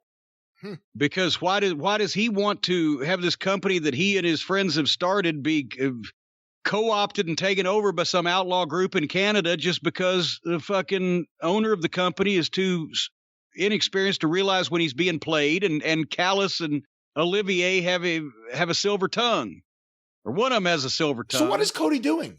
Is Cody in a program right now and I'm just not thinking of it? The Cargill Shaq thing is done. Does Cody have anyone he's programmed with? Well, there you go. I don't know. I'm just saying, the Impact is coming out smelling like a rose. AEW looks more outlaw. People don't know what the fuck's going on. And this is not going to get any better because the stars that have been chosen for this program, with the exception of Cody, can only have one match repeated over and over endlessly, and it's the kind of match that wears you out to watch it. Cody knows what he's doing when he's got somebody to work with, but now he's apparently trying to fucking have too entertaining and high impact of a match for the occasion just to keep up with the other kids. And the booking gets nobody over because none of it makes any sense. Nobody, even if they were on drugs, could believe in any of these people because it's all hokey and phony. So, but at least it's easier to laugh at than NXT because NXT's a slog. And I'm done. And Raw sucked. It all sucked this week. It's just sucked. And the whole country's burning down. I got to get back to the news. Do you have any closing comments? No. All right. Very good. Folks. I'll see you on the drive-thru. It'll be a better show than this. The drive-thru will be a better show because you're calling that one, right? You're the ring general. Because we're not reviewing modern wrestling. Because we don't have to look at any fucking wrestling. All right. Anyway, folks, we're glad you're still with us this year. We earnestly hope we have something good and entertaining to talk about and be positive about. January 20th is coming, that's one thing, but I've yet to see the light at the end of the wrestling tunnel. But if you see the light at the end of the wrestling tunnel, whether it is or is not an oncoming train, we'll be here to talk about it with you, folks, until the drive-thru this weekend or next Monday or whatever it is, and the experience next week or whenever it is. For Brian or whoever he is, I'm whoever I am. Thank you. Fuck you. Bye-bye, everybody.